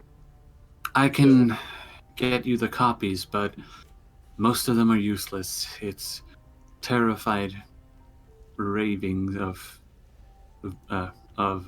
trauma victims. You can have them, but I promise nothing.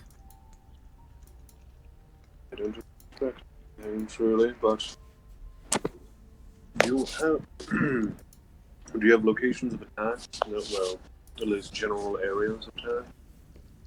I can get you a report of the a report map of the attacks, but they seem to be at random. The only link between them is that we find tunnels into the underhive located nearby. Tunnel. Right. What manner of tunnel?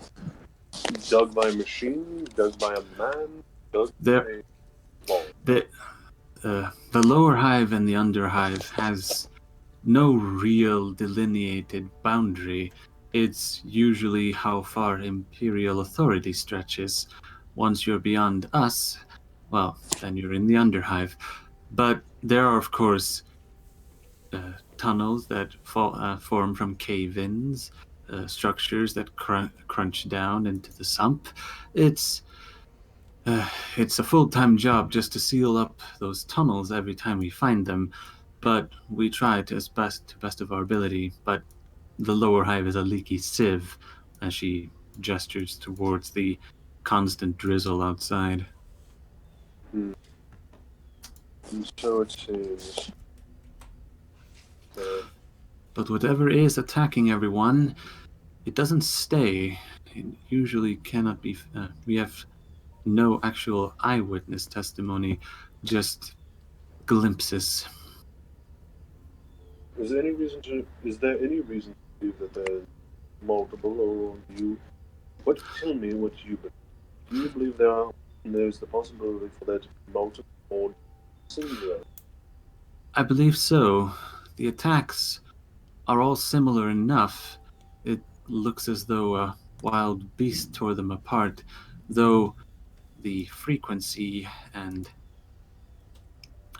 the lack of eating, shall we say, leaves that theory somewhat up in the air. So it's possible killing or Maybe, though I can't tell what would do this. It's all too strange.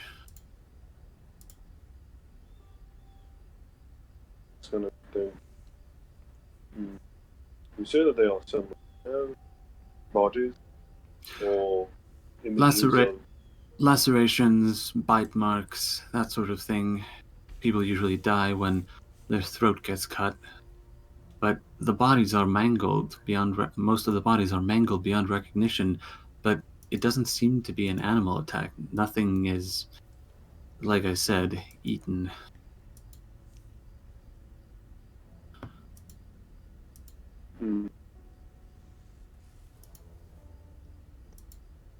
Huh.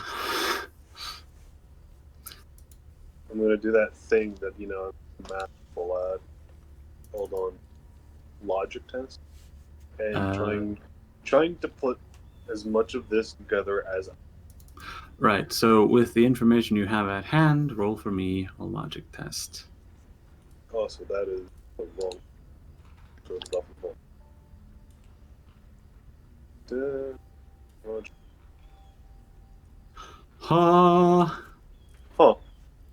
You actually made it.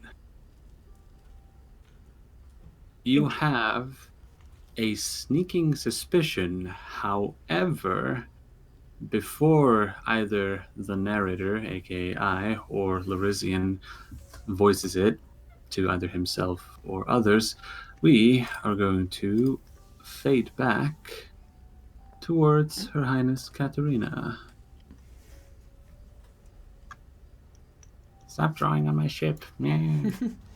Stop blowing holes in me ship. So, ow. My pillow hit my microphone stand. So, it has been 2 weeks. Stop drawing on the ship.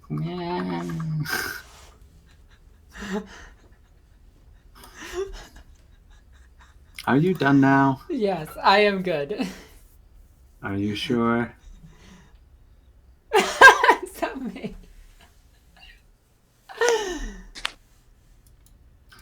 So, as... stop it. Alright, we're good, we're good. Okay. After 2 weeks of warp travel, spent in between playing Regicide and having dinner with Captain Emil as he availed you of his ludicrous stories. I'm just imagining it like we just have Tarvok sitting in front of Marno so no one can actually see her as she pulls like down her hood and just eats with us. Huh. And as you finally exit the warp, oh yes, when Her Highness Katerina is about to make final warp translation back into real space, Emil summons you to the bridge to join him on this final leg of the journey before the shutters get opened again, and you will be able to see the open void. I'm just gonna, as like I get the summons and everything, I'm assuming I'm still laying in bed. I'm just gonna shake Marno and just be like, "Hey, we got a summons. Get dressed." That only applies to you. I'm going to sleep. Sure. And I'm gonna grab my microbead that was actually on and just be like, "Uh-oh." And then put my microbead in and just be like, "We've been summoned to the bridge." Have we now? Yes, it would appear that the captain wants to speak with us before we exit. Fantastic. And I'm guessing I'm in like the engine. Enginarium. Like the aquarium. lavatorium. Yes. Or, Yes. pronounce it right. It's the laboratorium. Laboratorium. Yeah. So I get out of the engine aquarium and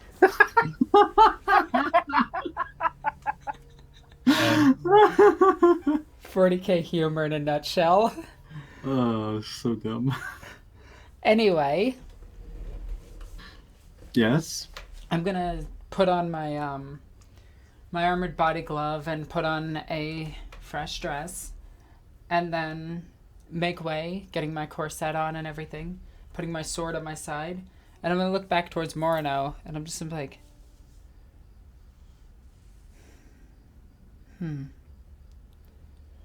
rest up. Also, as you finish your conversation with Tarvok, you said your microbead was on. Yeah. Okay, so we would have heard. Okay, and so you'll hear. No, that is only for you. Let me sleep. And with that, I'm just gonna hit the activation ruin and just be like, You're lucky Tarvok has my meltagun right now. You hear the charging handle go off. You're more than welcome to take it to a sparring ring. And I'm just gonna look away from you and just be like, we've been summoned. Let's go. Oh, are you sure it's not only for you? And he's grinning so wide, so childish giddily that he literally shakes. Yeah, he would. It looks like he would break his face if he grinned anymore. Riza, let's go.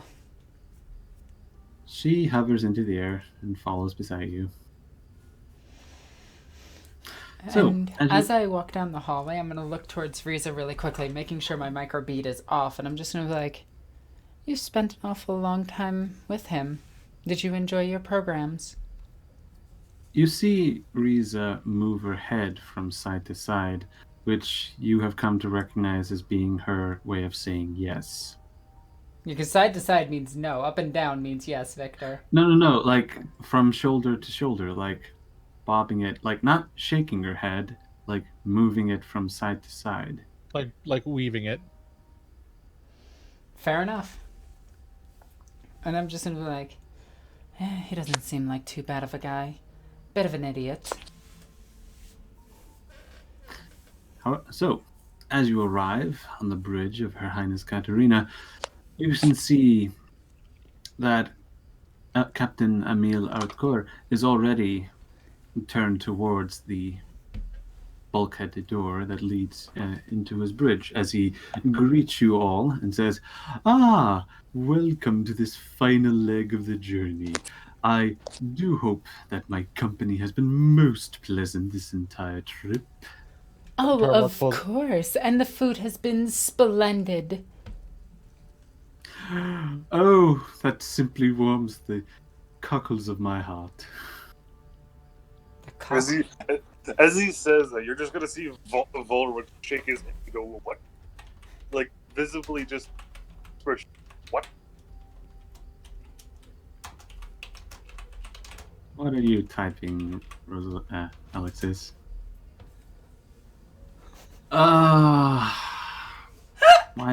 Why do I ever say anything? Anyway. Magnificent. As he's asking like if we enjoyed his company, Tarvok pulls out his flask of ammo. Just go ahead. Go ahead. Tarvok will pull out his bottle of Amasec and take just kind of empty it out, and look to Rosalina with, and he kind of holds up two fingers for making him go out. He'll basically give his sister hand sign as an expletive for making him stay in the engineerium for the whole week. And I'm just gonna sign over to him. Sorry, it was part of the deal. And in the microbead, he'll say, "You know I'm an arch fabricator, right? That kind of work is beneath me." Well, I hope you had all of those men do it for you. They weren't confident and wouldn't do it right. That's fair. Indeed. This man is scary. Oh, I told him about Larissa, and I feel like those two would get along splendidly. I did not get my chance to play regicide against him. How did he fare? Quite good, actually. In a match of 3, he beat me once. Very well. We still have a few days. You could get a match in, I'm sure. No, we need to get down and get prepared as quickly as possible. Yes, that is something I wanted to talk to you about, but not in front of company. There's a concern I have, and he kind of looks over to... what did you say her name was? Morno's cover name was? Amelia. Yeah, he'll look over to her and then back to her. Oh no, she's not with us. Oh. She's back in the room sleeping. Well, then he'll just hand sign, implying Morno, and then he'll sign Ordo Xenos, and look at you with some actual concern. And I'm just gonna look away and just be like, I'll handle it.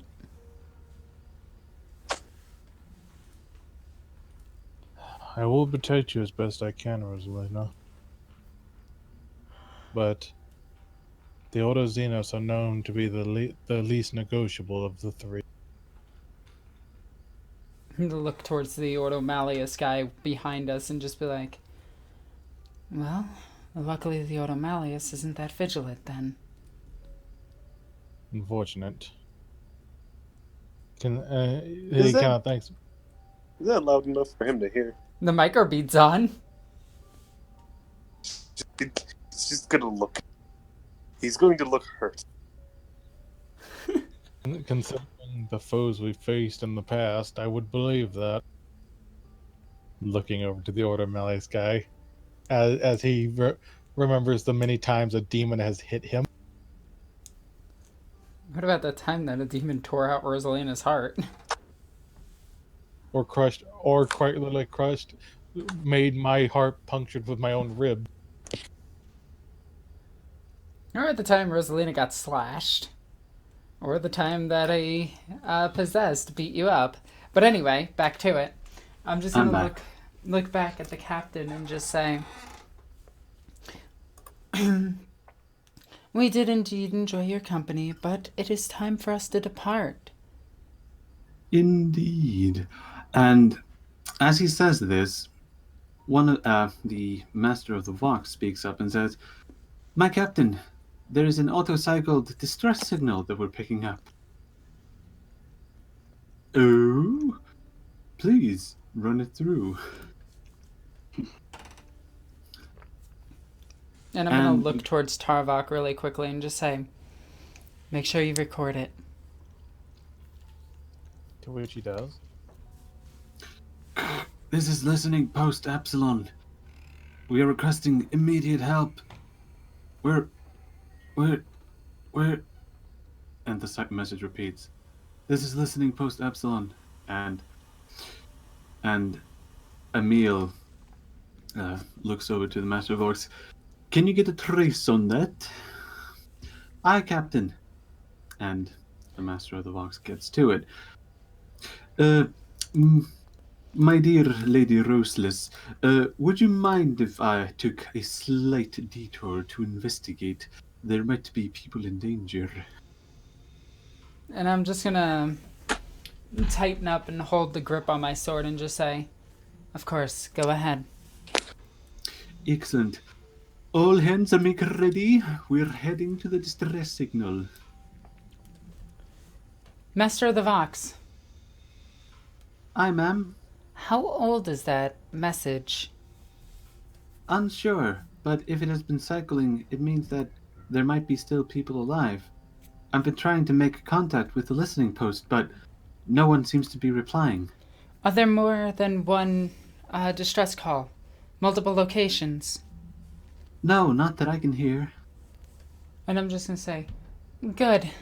And I'm gonna look back towards the captain and just be like, you will rescue these men? If I'm able to do so, then yes. The Emperor doth indeed protect through his most holy servants. And I'm just gonna look towards Tarvok and just say, Tarvok, get the Corvus ready. And he will skitter like at not breakneck pace, but he will, with some hustle, he will make his way like pushing past anyone. Did Rosalina say that out loud? Yeah. Beg your pardon, my lady, but I simply must insist that you stay on board. I cannot risk my own passengers. Don't worry about me. I will simply stay in the room. My entourage, they have their holy crusade to think about. They will go down. Roll to save. I mean, She says she's not going. I highly doubt she's not going.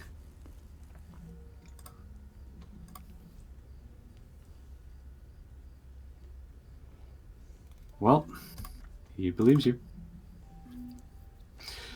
Well, in that case, I will send a squad of armsmen with them. They prefer to operate alone. Send them down as a second wave. I see, of course. As Well, a, and then go I'm ahead. just gonna look at him and just be like, I taught this in Scala. Don't worry, I know my tactics. All right. He swivels his command throne about and starts yelling out orders. And while he's yelling, I'm gonna go on the microbead really quickly without looking over, and I'm just gonna be like, Varric, wake her.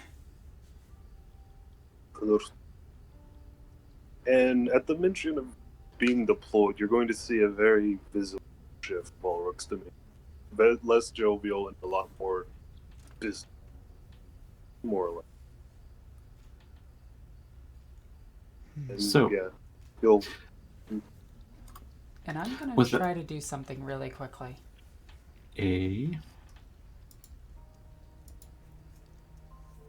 I am gonna try to sneak out really quickly. All right. I will roll this man's awareness. He does not spy you. And I'm gonna start heading towards the Black Star. Indeed. With some minutes later, the warband assembles. I think you're missing kind of a big deal, Victor. What deal am I missing? Nubel just went to go and wake Morino. True. Alright, let's handle that. Walric rushes to the High Lord suite, where he finds, in the largest bedroom, a snoozing Morino. Yeah, he doesn't know she's so he's just gonna shake her shoulder like he would any other person that he knows that he believes isn't psychic. All right. I need to roll Morino's willpower. Also, she's kind of half naked in there. Oh, she barely makes it. Okay, so with that, you hear her scream awake as she goes, "Ah! What are you doing, you Arabenian?" He's just gonna look at her like, told to wake you. Come, the rest we have business. She looks quite shaken, though it is of such a degree that it is unmistakable even for her alien features, as she shakily gets on her feet and pulls on her clothing.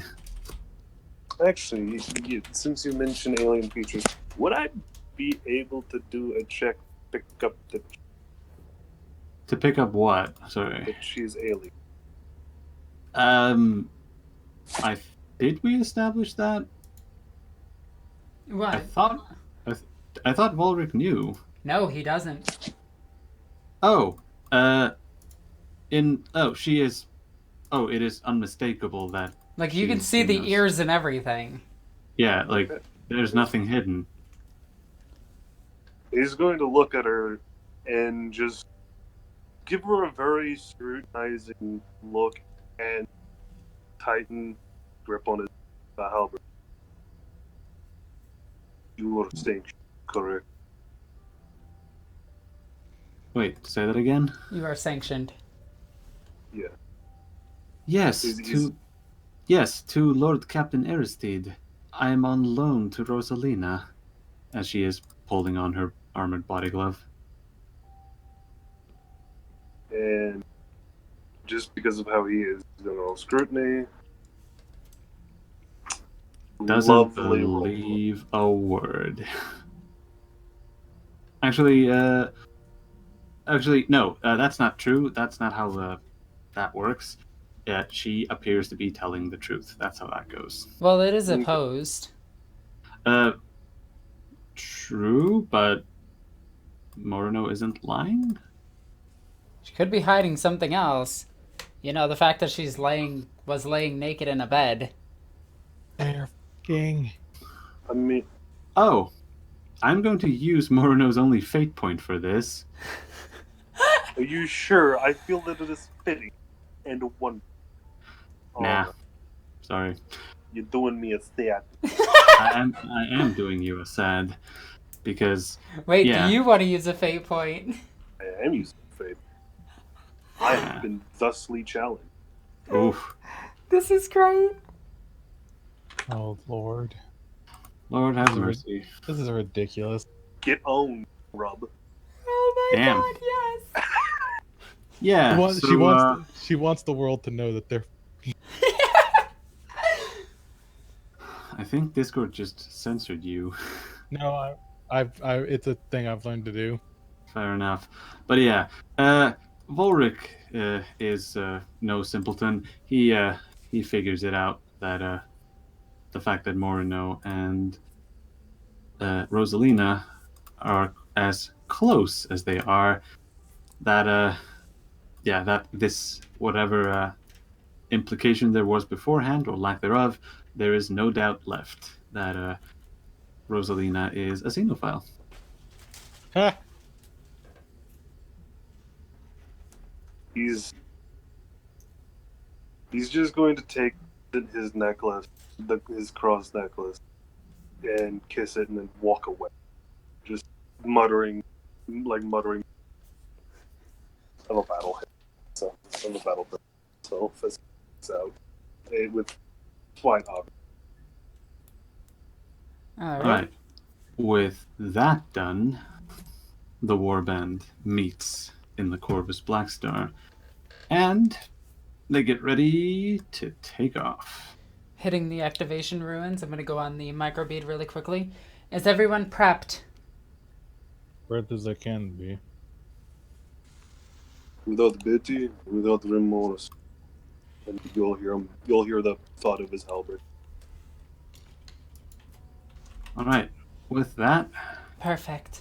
And I'm going to exit the Corvus out of the hangar bay and watch the field go back up around the ship and descend towards the planet. indeed. No, you're not descending towards a planet. This is a listening post. Oh, in it's outside? Okay, yeah, Yeah. I'm gonna... Ooh. Ooh. Corvus only has a short amount of time it could exist in the warp. Or That is- in space. Well, yeah, but you have moved close enough towards the listening post that boarding vessels can be launched. Okay, so yeah. So I'm going to move everyone here. Now, quick disclaimer. The listening post is not this big. I just can't find anything smaller in space that is a I'll imperial send you. structure. I'll send you a few. Is it the Death watch station that you're thinking of? No, I have one that I used for Egozition. I'm not going to use that one. Okay, fine. Well, I guess I'll just beat you up. It's not imperial enough, in my opinion, but hey, that's just me. Anyway, I'm going to Anyway. take the Corvus and I'm going to send out a call really quickly just saying, open one of your hangars. As you do, there is no reply. I'm going to get back on the micro and, well, not the micro, the Voxcaster and just say, this is Rosalina Lockwood calling to, what's the station's name? Listening post Epsilon. Calling to listening post Epsilon. We require boarding. Open your hangar or we will open it. As you let go of the send rune, transmit rune, I should rather say, you all you hear back is the auto-cycled reply, but there is no actual coordinates being sent. Tarvak, I need you to boost my signal.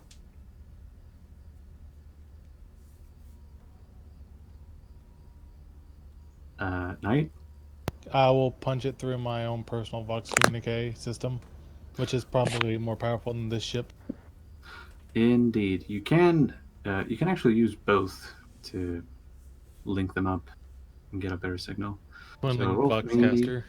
Tech use -20. Does combi tool come into effect? Not here, no, because you're not actually Going- fixing anything. I'm going to insta-pass it. Alrighty. As he does, what exactly did you need that for, Alexis?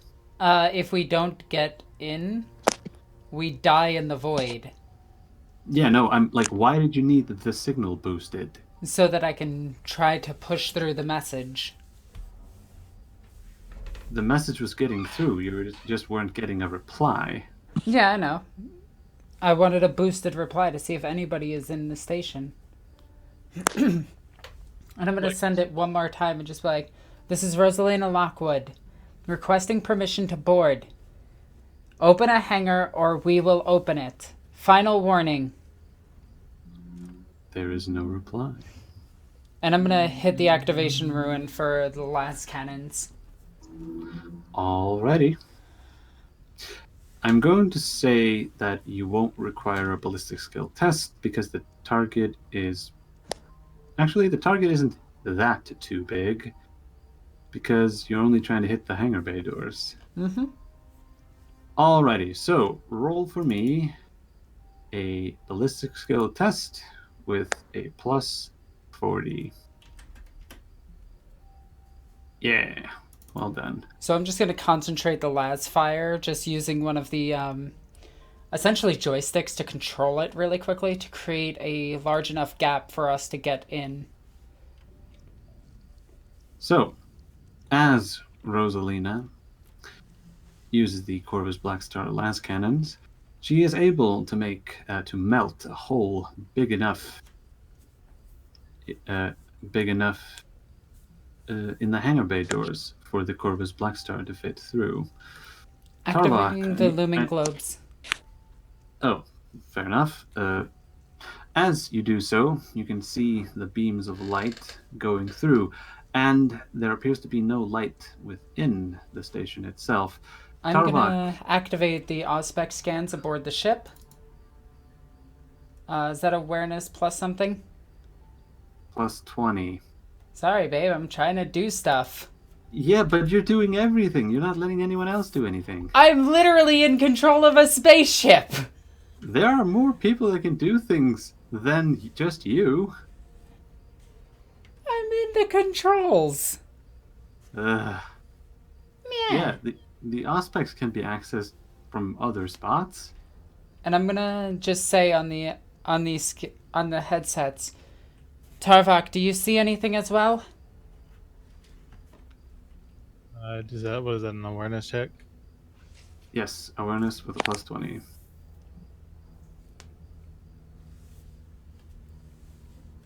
Yeah. So, as Rosalina looks inside, she can see that there is, in fact, no illumination from within. Tarwak, on the other hand, is able to get a much more detailed reading, as he can see that the power aboard the motive force aboard the station is seems to have been lowered to dangerous levels, meaning the integrity field is not on, meaning there is lack of air inside the hangar, and most likely suspensor plates are also depowered to keep non-essentials depowered, so that this core of the station can stay quote unquote alive. Tarvok will pass. Rosalina, if we're going on board this thing, we will need our void suits, which he will start pulling out from his bag. This is dangerous. How many hours can the Black Star function in space? If you land it can function just fine. You don't need to worry about how long the Black Star can travel. Her Highness Katarina is like right there in void unit terms.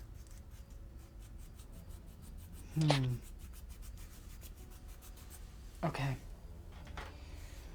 I'm gonna take in the Black Star now.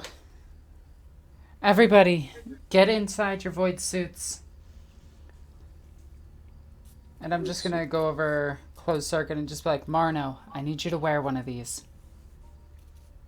I never like human clothing, she corrects herself. And I'm just gonna like give a rolling of my eyes and just be like,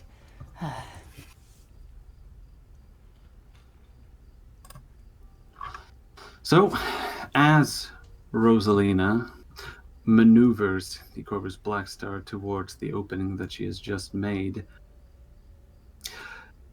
I'm going to have to ask you to roll and operate aeronautica test to not hit the sides. Whew. ace pilot. Nice. So I'm gonna take it in nice and slow and just be like, Tarvok, I need you on the scanners.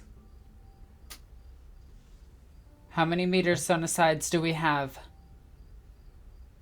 I'm counting about 7 meters on each side, give or take.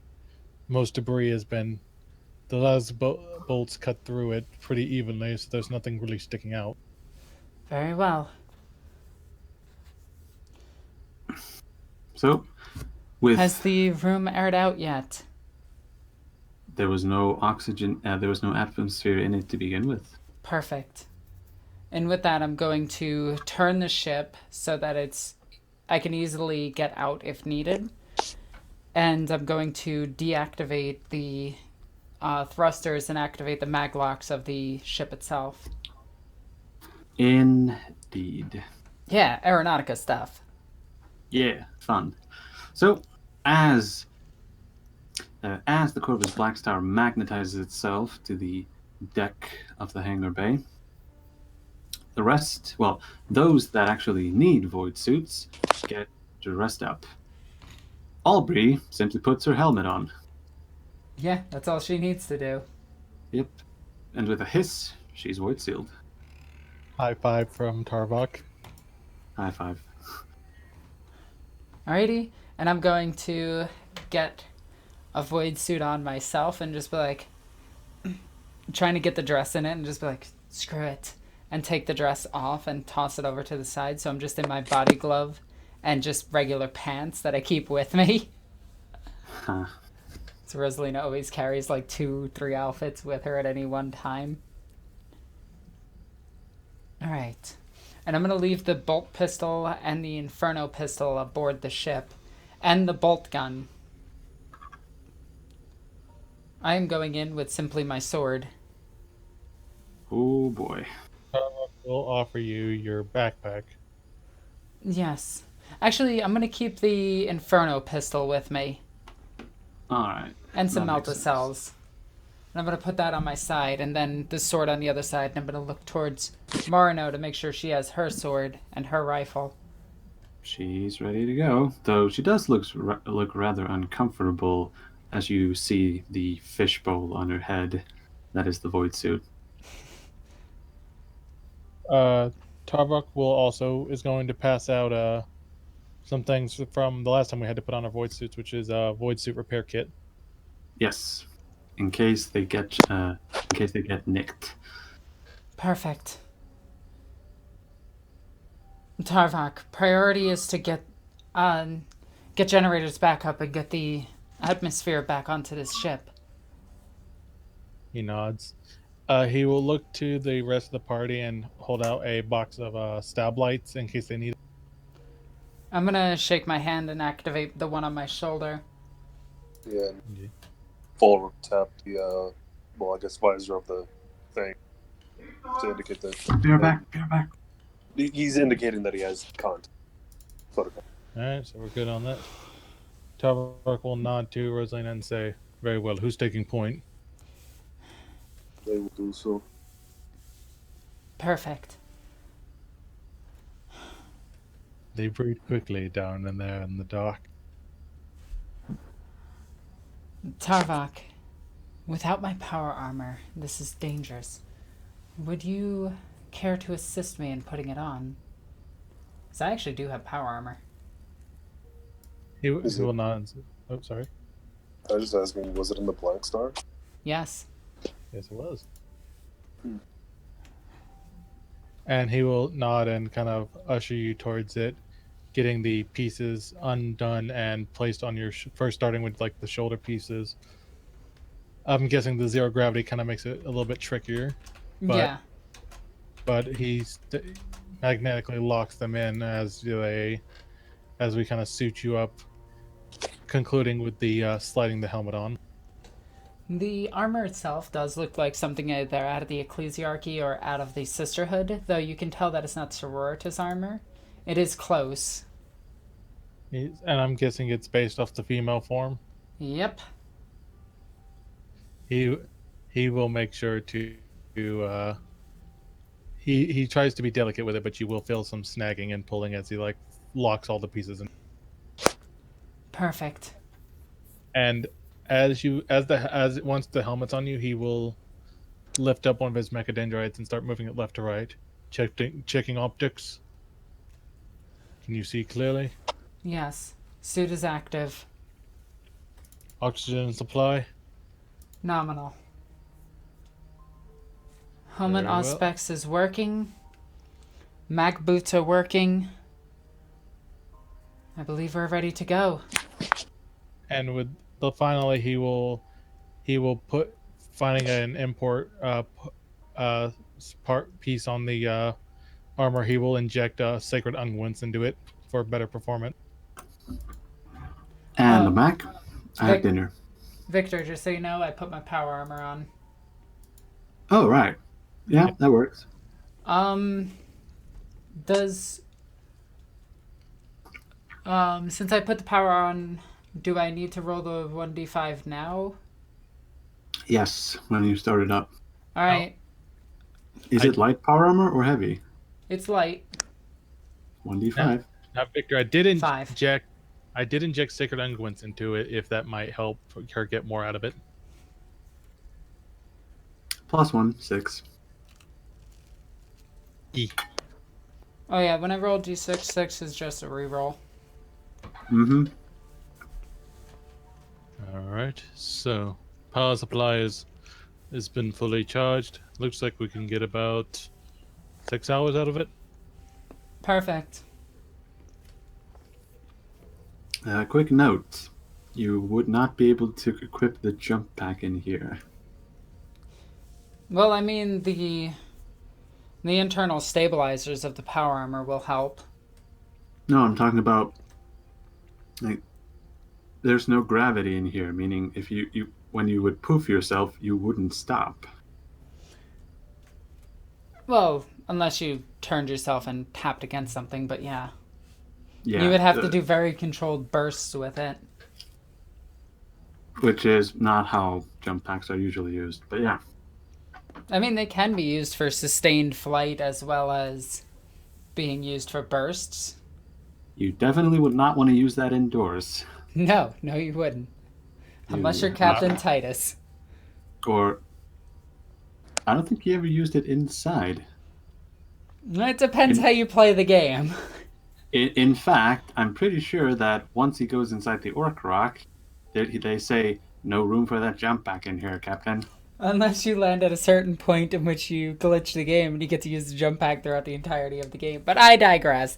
Anyway, not important. Running. So, with that, I'm going to hit the ruin. Door's going to go down. And whoosh, as the atmosphere goes out. Oh yeah, and I'm leaving Riza inside. And I'm asking Tarvok to leave one of his rats inside the ship. He will deploy one. Victor, do I have, like, are my rats void capable? Well, I'm assuming, because I know this, the Corvus Blackstar's cockpit is actually separate and connected by a door. So the second the back hatch is open, they would be in the front. Okay, then that's perfectly fine. And then the door would close and the door would open, the inside door would open and the atmosphere would still be in there, and same with oxygen levels and everything. Perfect. So. And an internal heating system. Nice. And a radio. Yeah. All of these little things are important. Okay, go ahead, Victor, sorry. I'm the sorry. boarding ramp. You're... Meh. Sorry. You're about. Are there cup holders? There are cup holders. So, as the boarding ramp slams down, there is no sound that echoes other than the one that rings through the soles of your boots. As you look around, you can see the darkness of the hangar bay as you move your respective stab lights across it.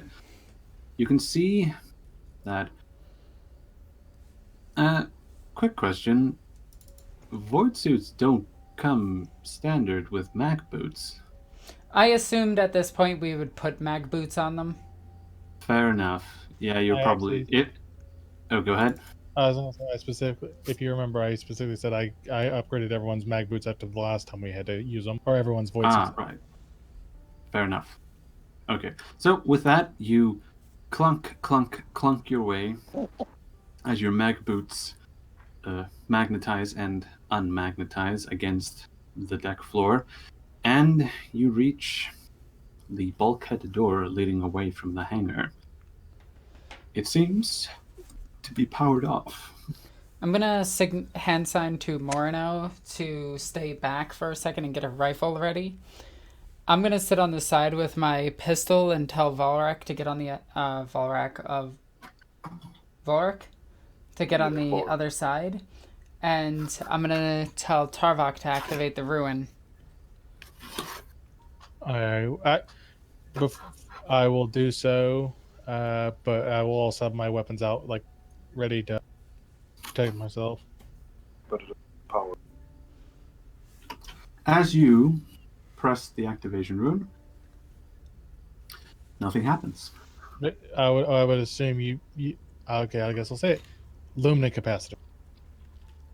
Perfect. Roll for me a toughness with a -10 to power a door. You make it. Yes. Well, you would have made it either way. It's just whether you get fatigue or not is the difference. Indeed. So, So incanting a prayer to the motive force, Tarvok reaches into himself and realizes that the power was within him all along. Ha. I'm not gonna acknowledge that one.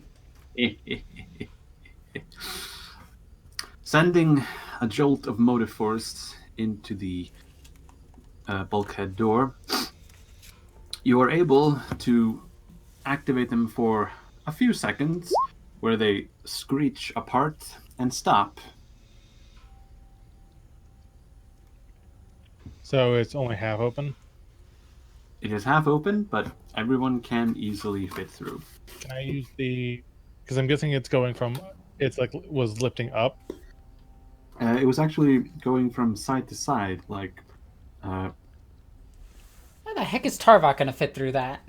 I'm going to use my manipulator mechadendrite to pry the rest of it open. All right. That's a strength test, isn't it? Plus 20. Yep. Strength plus 20. Is it I will athletics? assist. So strength plus 30. Yeah. Oh, I didn't need to roll it. Sorry. Oh wow. That's even more because I have unnatural strength. With a bunch of degrees of success, Tarvok plunges his manipulator mechadendrite between the doors and pushes them apart with the edges of. I'm honestly not sure what to call them.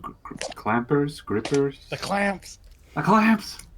All right. But no, and as he's pushing the door, I imagine like the door like starts. He's having some trouble, but then Rosalina comes in and gives him the leverage that he needs to kind of get a good grip on it to pry them open. Leverage.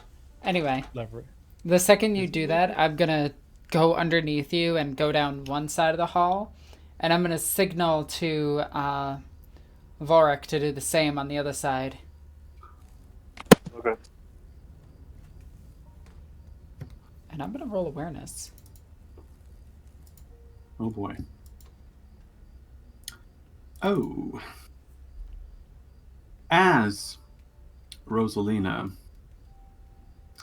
moves crouches under Tarvok and walks inside. She looks around. However, when she turns her head and, by extension, her whole body to the left side of the hallway, her stab light catches on an upside-down face, and I need you to roll a willpower test for me. Wait, this wouldn't scare me. No? No, see? Doesn't scare me. Well, you needed to roll the willpower test to see if it scared you or not. Well, I mean, it's not like it has fear 3 or something. Who says it doesn't? Alright, fair.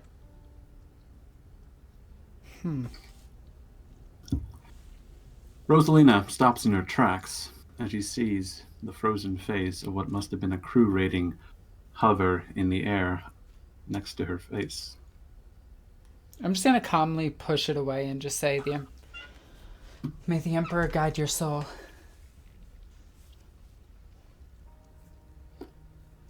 So, as you walk along, actually, I'm gonna finish my dinner real quick in like 2 bites, so... That way it doesn't sound like you're chewing. Yeah. You bite. Anyway. I am chewing. I'm gonna look at Tarvok and just signal him through. And then I'm gonna have Morino enter last into the room.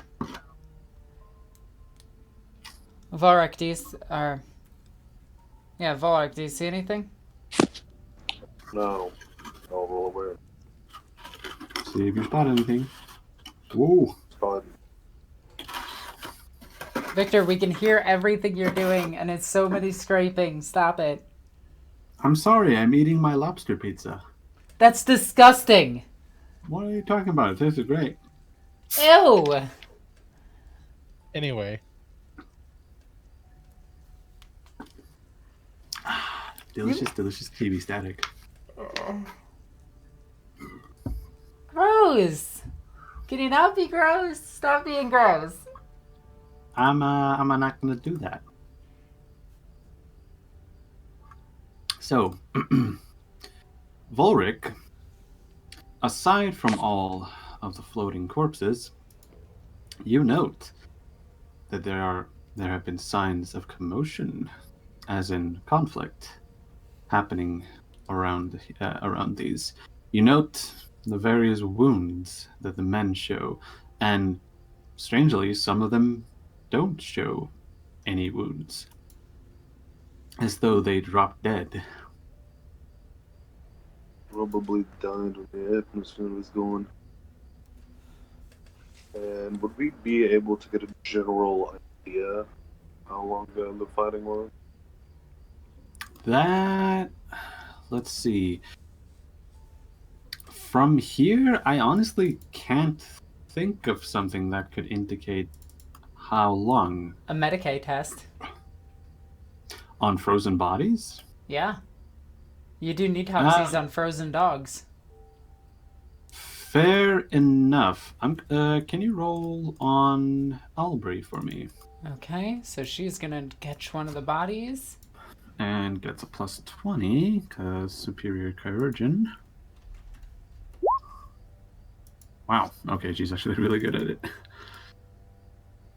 So, as Hospitaller Albury examines one of the wounded, she is able to make a rough guess of 1 to 2 days, maybe, though she specifies that it is difficult to tell.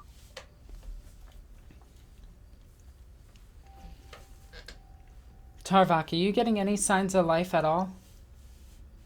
Victor, can I do a scan on like the aspects and like just all my auger systems? Yes.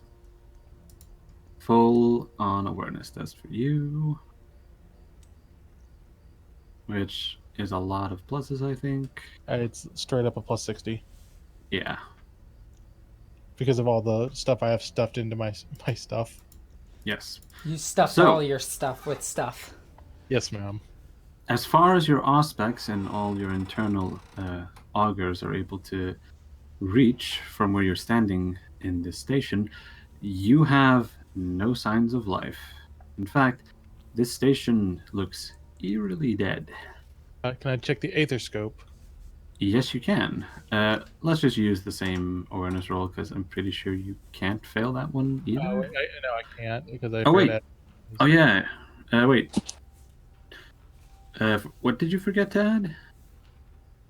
One of my cybernetics gives me a +10. To tech use tests? Yeah. Okay, so you would have made it. All right. Looking at your various screens and finally up to the ethereoscope, there is something floating on the wind, quote unquote. I will. Residue, if you will. There's a hint of it. It is slight, but it is there. I will send this data to the internal cogitator of Rosalina's power armor. Sense something. Psychic presence, maybe. And I'm gonna concentrate. See if I can sense it.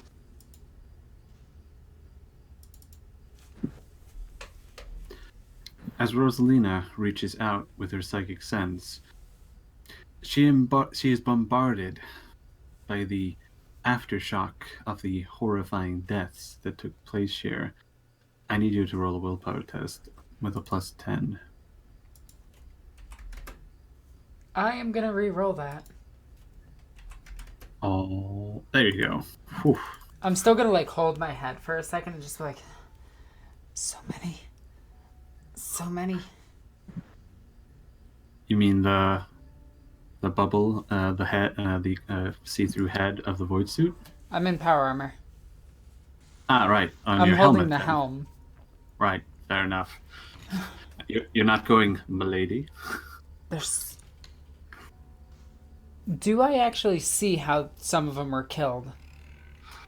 No, it is. You would need a specific psychic power for that. Cynesians cannot tell you how they died. All you can tell is that the shock of their deaths left a psychic imprint. Forward's just going to continue ahead.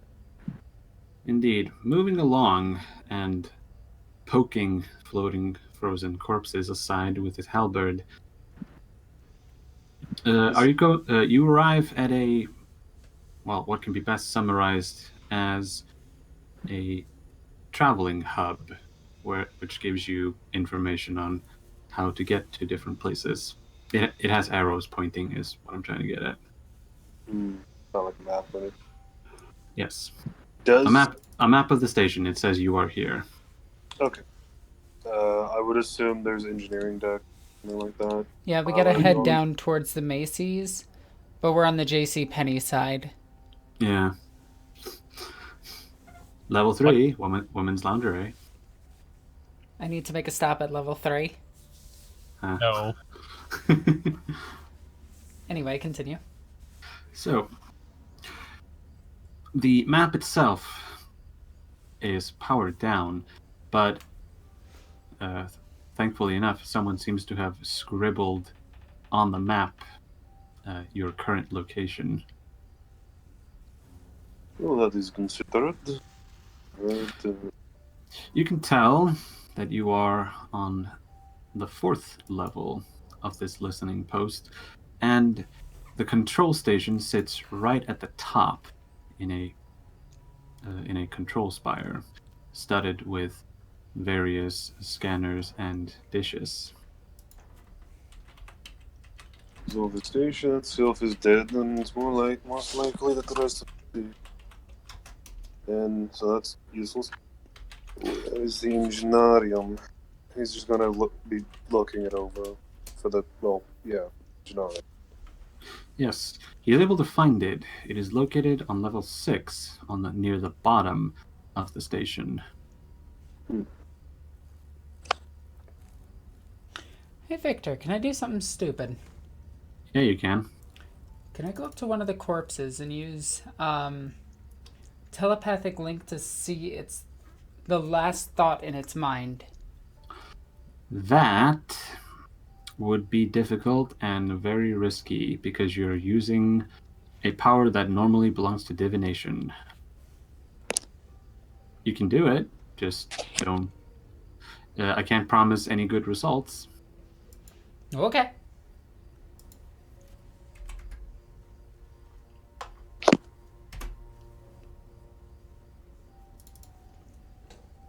It's 5 degrees of success.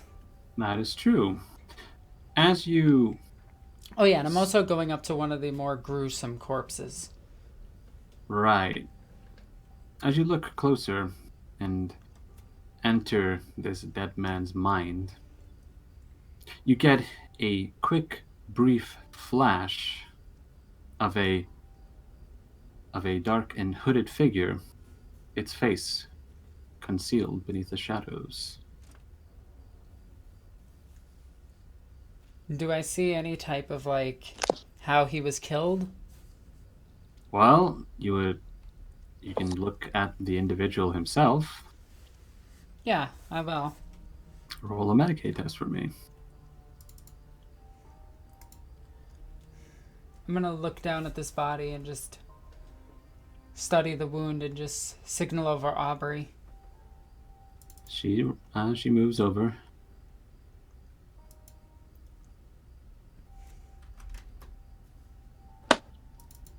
All right. That's Aubrey. As Aubrey moves over, she makes a rudimentary check on the corpse. However, she is quite horrified when she walks over the power armor on a private channel and says, "This poor man, he seems to have hemorrhaged from every major organ in his body." And I'm gonna stare down at the body, thinking about that hooded figure. Victor, do I get any pluses to my logic test on this one? No. Oh, come on, it's pretty obvious. I know exactly what ability it was. Yeah, you know that, but what are you trying to figure out? It's a psychic power. It was hemorrhaged. I killed him. Yeah, you don't need to roll a logic test for that. Oh, okay. And I'm just gonna say you pretty much figured it out, so I don't need to have you roll. I'm gonna look at him, look down at the wound, and just say, every single one? She nods slowly. This was done by a witch. At this, Aubrey grips her narthecium even tighter, as though, and looks around as though trying to find someone to slice apart, though that would go against her oath. Even though that would go against her oath, let's say. As a witch tells her that a witch killed her, standing next to a soulless. Well, strange times indeed. But I'm gonna look at her and just say, a dangerous witch mind at that. Powerful one to do this to the entire body. Normally, this type of ability can only be applied to a certain body part.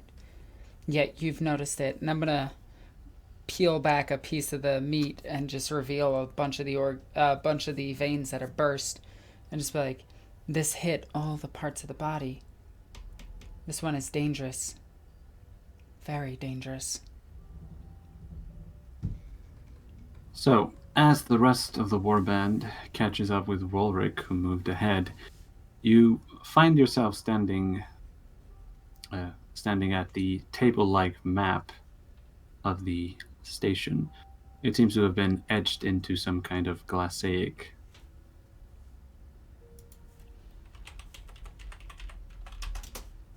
Victor, you do have a question on YouTube real quick. But anyway, Oh. I'm also going to vox to the Can you- entire party and just say, a witch did this.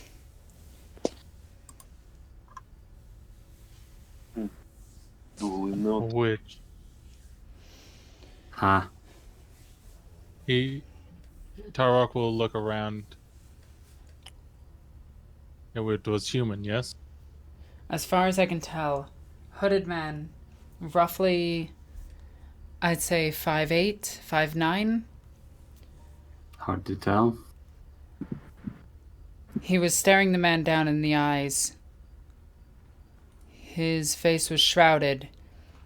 Dark hood. Do I know the color of his hood? All black. All dark hoodie. Black in color. Hoodie. At this, you'll see one of his hands light up as the hexagrammic ward is given motive force, and he holds up his hand while he's walking. What was the question on YouTube? Because I never have it open. Oh, it's is this the Dead Space Station in Dysolium? No. Okay. I'm assuming this is something custom. This is somewhere else and something else. Okay, so custom. Yeah. It is. Anyway, back to it. I'm gonna try to catch up to Volric as Morno takes up the rear. As you get closer, he's going to hold his back behind to keep your distance. Very well. And pretty much signaling that he's turned his inhibitor off. Saying that it's on means that there's no aura. Saying it's off means there is aura. Which is it? Yeah, that's what I meant. It's off. There is aura. Right. Okay. Good. Just checking. So, do I need to roll a willpower as I get close to you then? That's why I stay back. Yeah, he did tell you to stay back. So, and you can just feel it when the space around him becomes psychically deadened. Sure. Tarvok, keep an eye on him. As you wish. Speaking of, Tarvok, as I'm guessing you're keeping an active scan going as you move further in, right? Yeah, we're going for aliens with this. Yes. So, as Tarvok does so, he is able to catch that there is still slight. The station still has slight power, but it seems to have been drained somehow. From what I can tell, the reactor is still active, but it is working at quite the suboptimal efficiency. Can I do a scan of the electrical systems to see if the power, like air, for example, is being routed into like a specific place? Yes, you can. So, roll for me a tech use test. All right.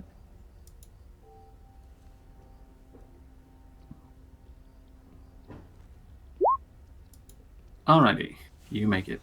And So- I'll be right back real quick.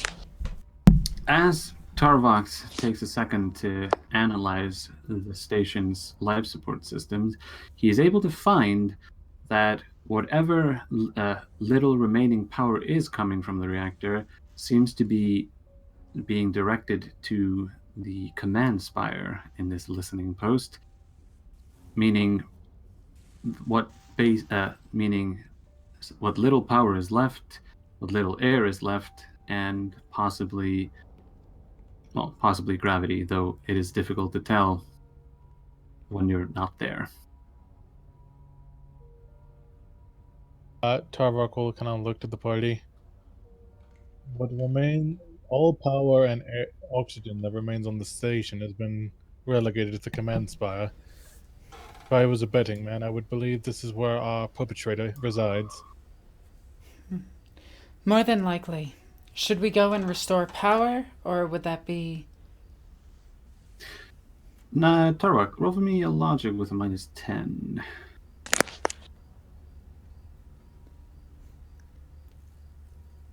So the logic plus 30. Yes. I think I got it. Fair enough. So, with that, Tarvok, you are able to put 0 and 2 together. And Excuse me? well, that gives you 1. What's a 2? But anyway. Never mind. I'm not up on my binary. You realize that if you were to go to the command spire, you might be able to get a more complete picture of the station, if it is in fact getting the last of the station's power. And if it is so, you might be able to, well, activate some. You might be able to reroute some power if it is in fact being devoted to something else, considering how little is getting diverted back to the command spire. Now, hear me out. Another thing we could do is, could I actually take control of what little power there is and turn it off for temporarily to smoke whoever's in there out? That is not something you could do from here. Well, depending if there is anyone in there. Well, that's fair. Tarvik will look to Rosalind and say, I have an inquiry. Can those psychically inclined maintain their own personal life support through the power of their inherent ability? I've heard tale of psychers doing it in the past. Psychers have been able to suppress bleeding, catastrophic wounds with just their minds. So, something as simple as creating a force field around them to entrap atmosphere for a short period of time? Yes, I do believe it's possible. Very well. Then we are not safe. Rosalind, if I may offer my counsel, I believe that the command spires should be our first priority. I will agree with that. And I'm going to go over the microbead and just say, Varric, make your way towards the command spire. Understood. And yeah, he'll do so. Also, whatever you're like cracking or moving, it's echoing. Me? Yeah, I'm literally not moving anything at all. that's weird. But Yeah. anyway, so as you make your way towards the top levels of the listening post, you see more of the bodies around. As you walk past checkpoints, you can see the armed and armored men of the station floating around, their weapons pinging off the walls. I am far too curious for something. Are any of their weapons rare? No, it's shotguns mostly. Okay. There's one weapon that would count as rare, and that's a heavy stubber, and that's about it. Nah, not worth it. All right. So, as you arrive finally at the command spire, I need Tarvok to make a final tech use test to reroute a slight bit of power to the doors, because the rune pad is active, but the door itself does not seem to be powered. Victor, how long has passed? 1 hour has not passed yet. Okay. I'll let you know when.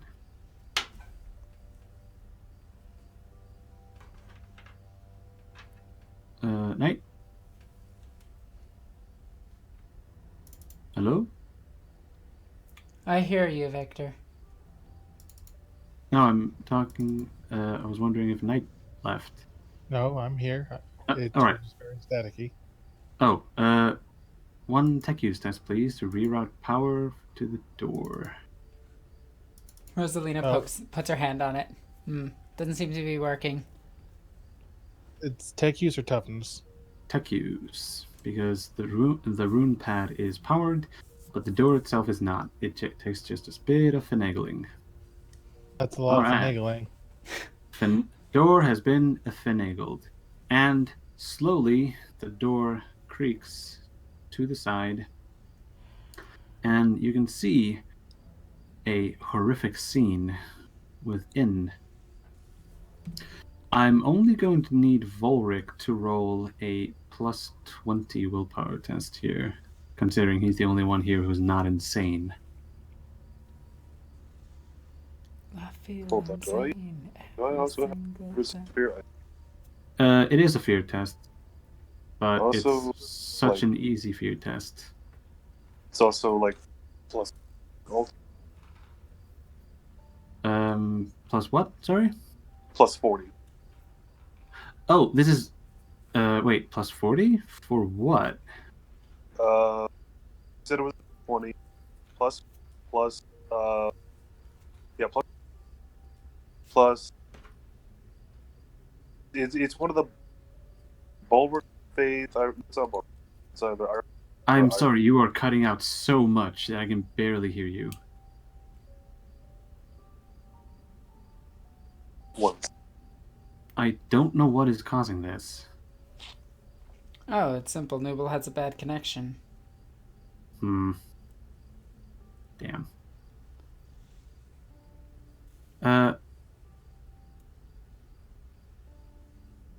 Let's see. Is it working now? Yes. Yes, you're back. Figured it out. It was Jack. Oh, okay. It was the microphone jack then. Okay. So, as I'm going to say that you make that. So, as you see the carnage that has been wrought on inside the command spire, people seem to have been burst apart at their stations, and dismembered body parts are floating all around. Does Giving Aubrey the need to roll one? She's insane. She's a sister. She can't get corruption. She gets insanity. Fair. Yeah. So, as you walk into the command spire, you can Tarvok.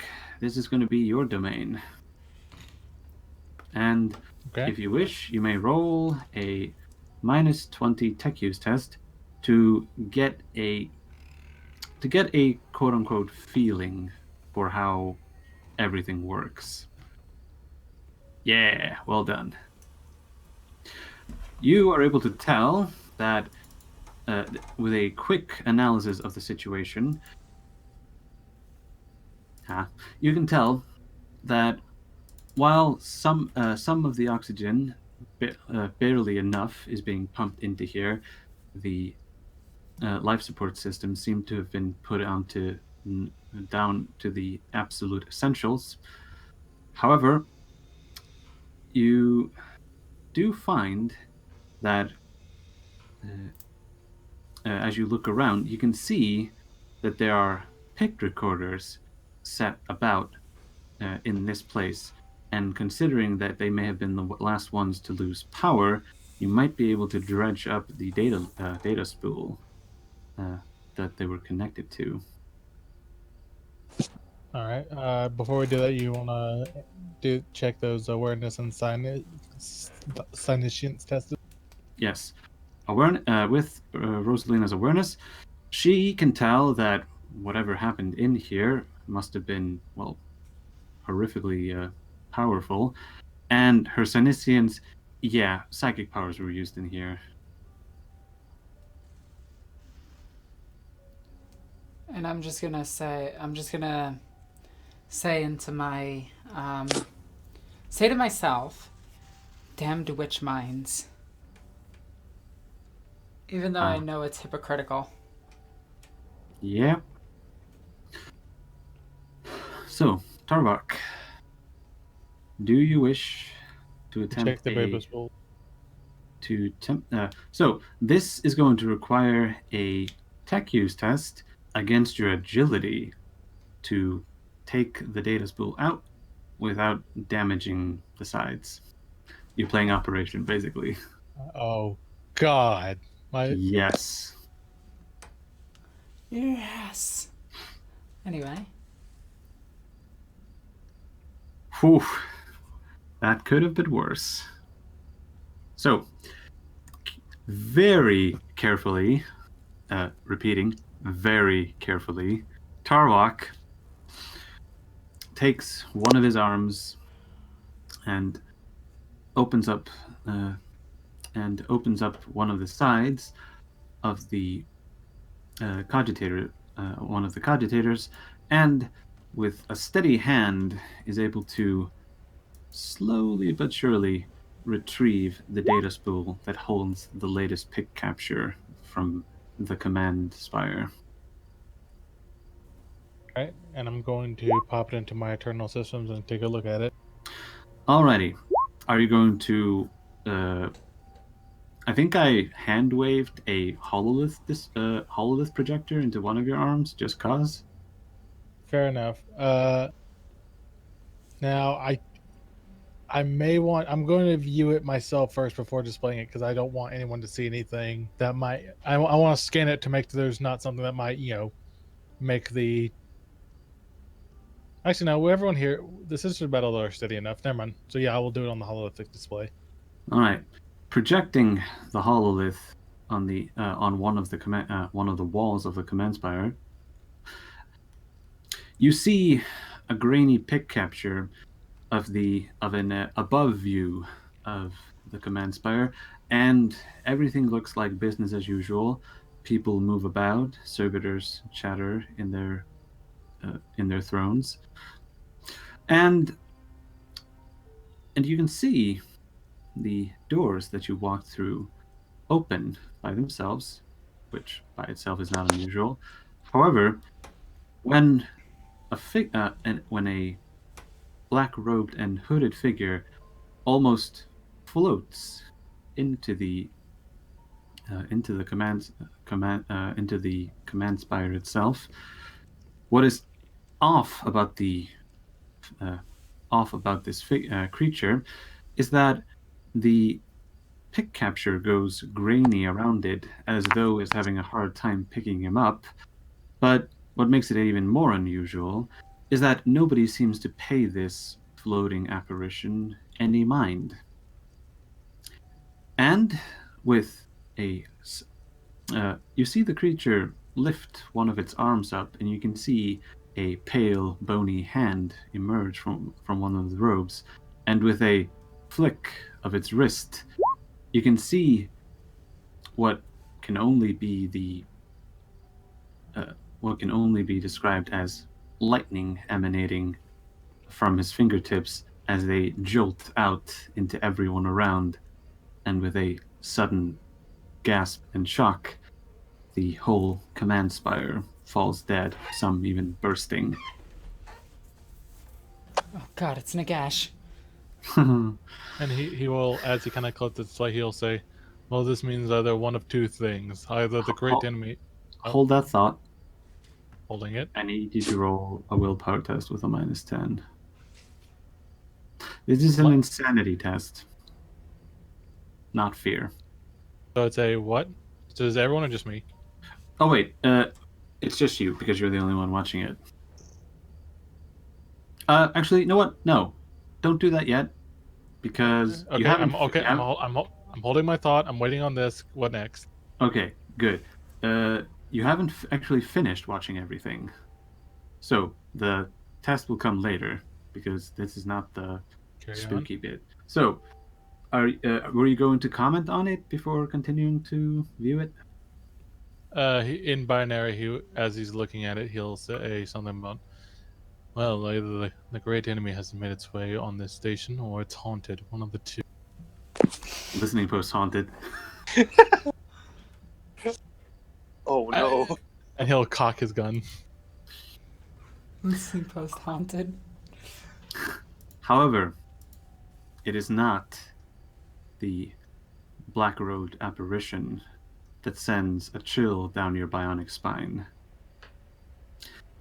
What follows behind him are 4 other figures, 2 human-sized, 2 others hulking in their mass. Ogre-sized? No. Bigger? Not quite. Bigger? No, smaller than Ogrins. Oh, lame. Astartes? Oh crap, Astartes! I said they were smaller than Ogrins. Astartes are smaller. I know. No, we are getting the hell out of this. You see, much like the black-robed apparition, the pick capture seems the machine spirit of the pick recorder seems to rebel as they enter into its range, and the graininess goes up to 11 around them. One of them seems to be quote unquote normal, and I'm using massive air quotes here, at least in his outline. The other one seems to have a bunch of snaking macadendrites all around him. They move with a serpent-like suggestion.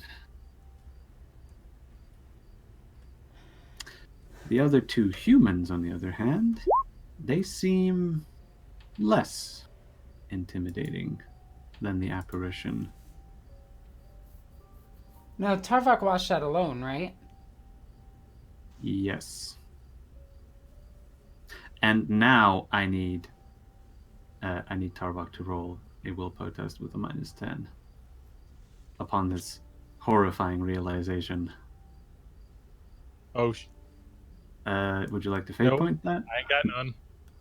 1d10. Insanity. Yes.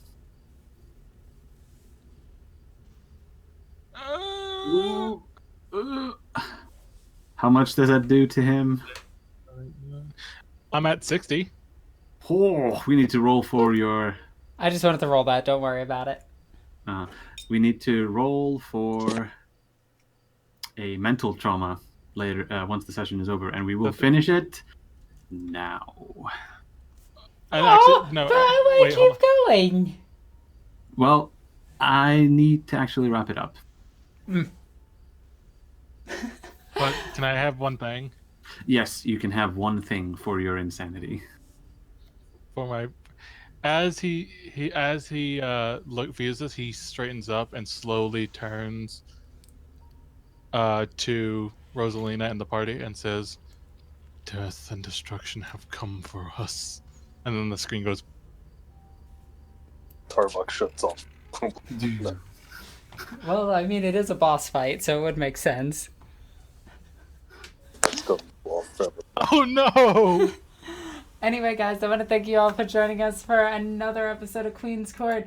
In the next episode, we might fight Space Marines. Oh my god. Alright, this is going to be interesting. So, be sure to stay tuned for next week's episode. I am super excited about this one because it's going to be intense. As always, I'm Norn Queen Alexis. I love you guys. Bye.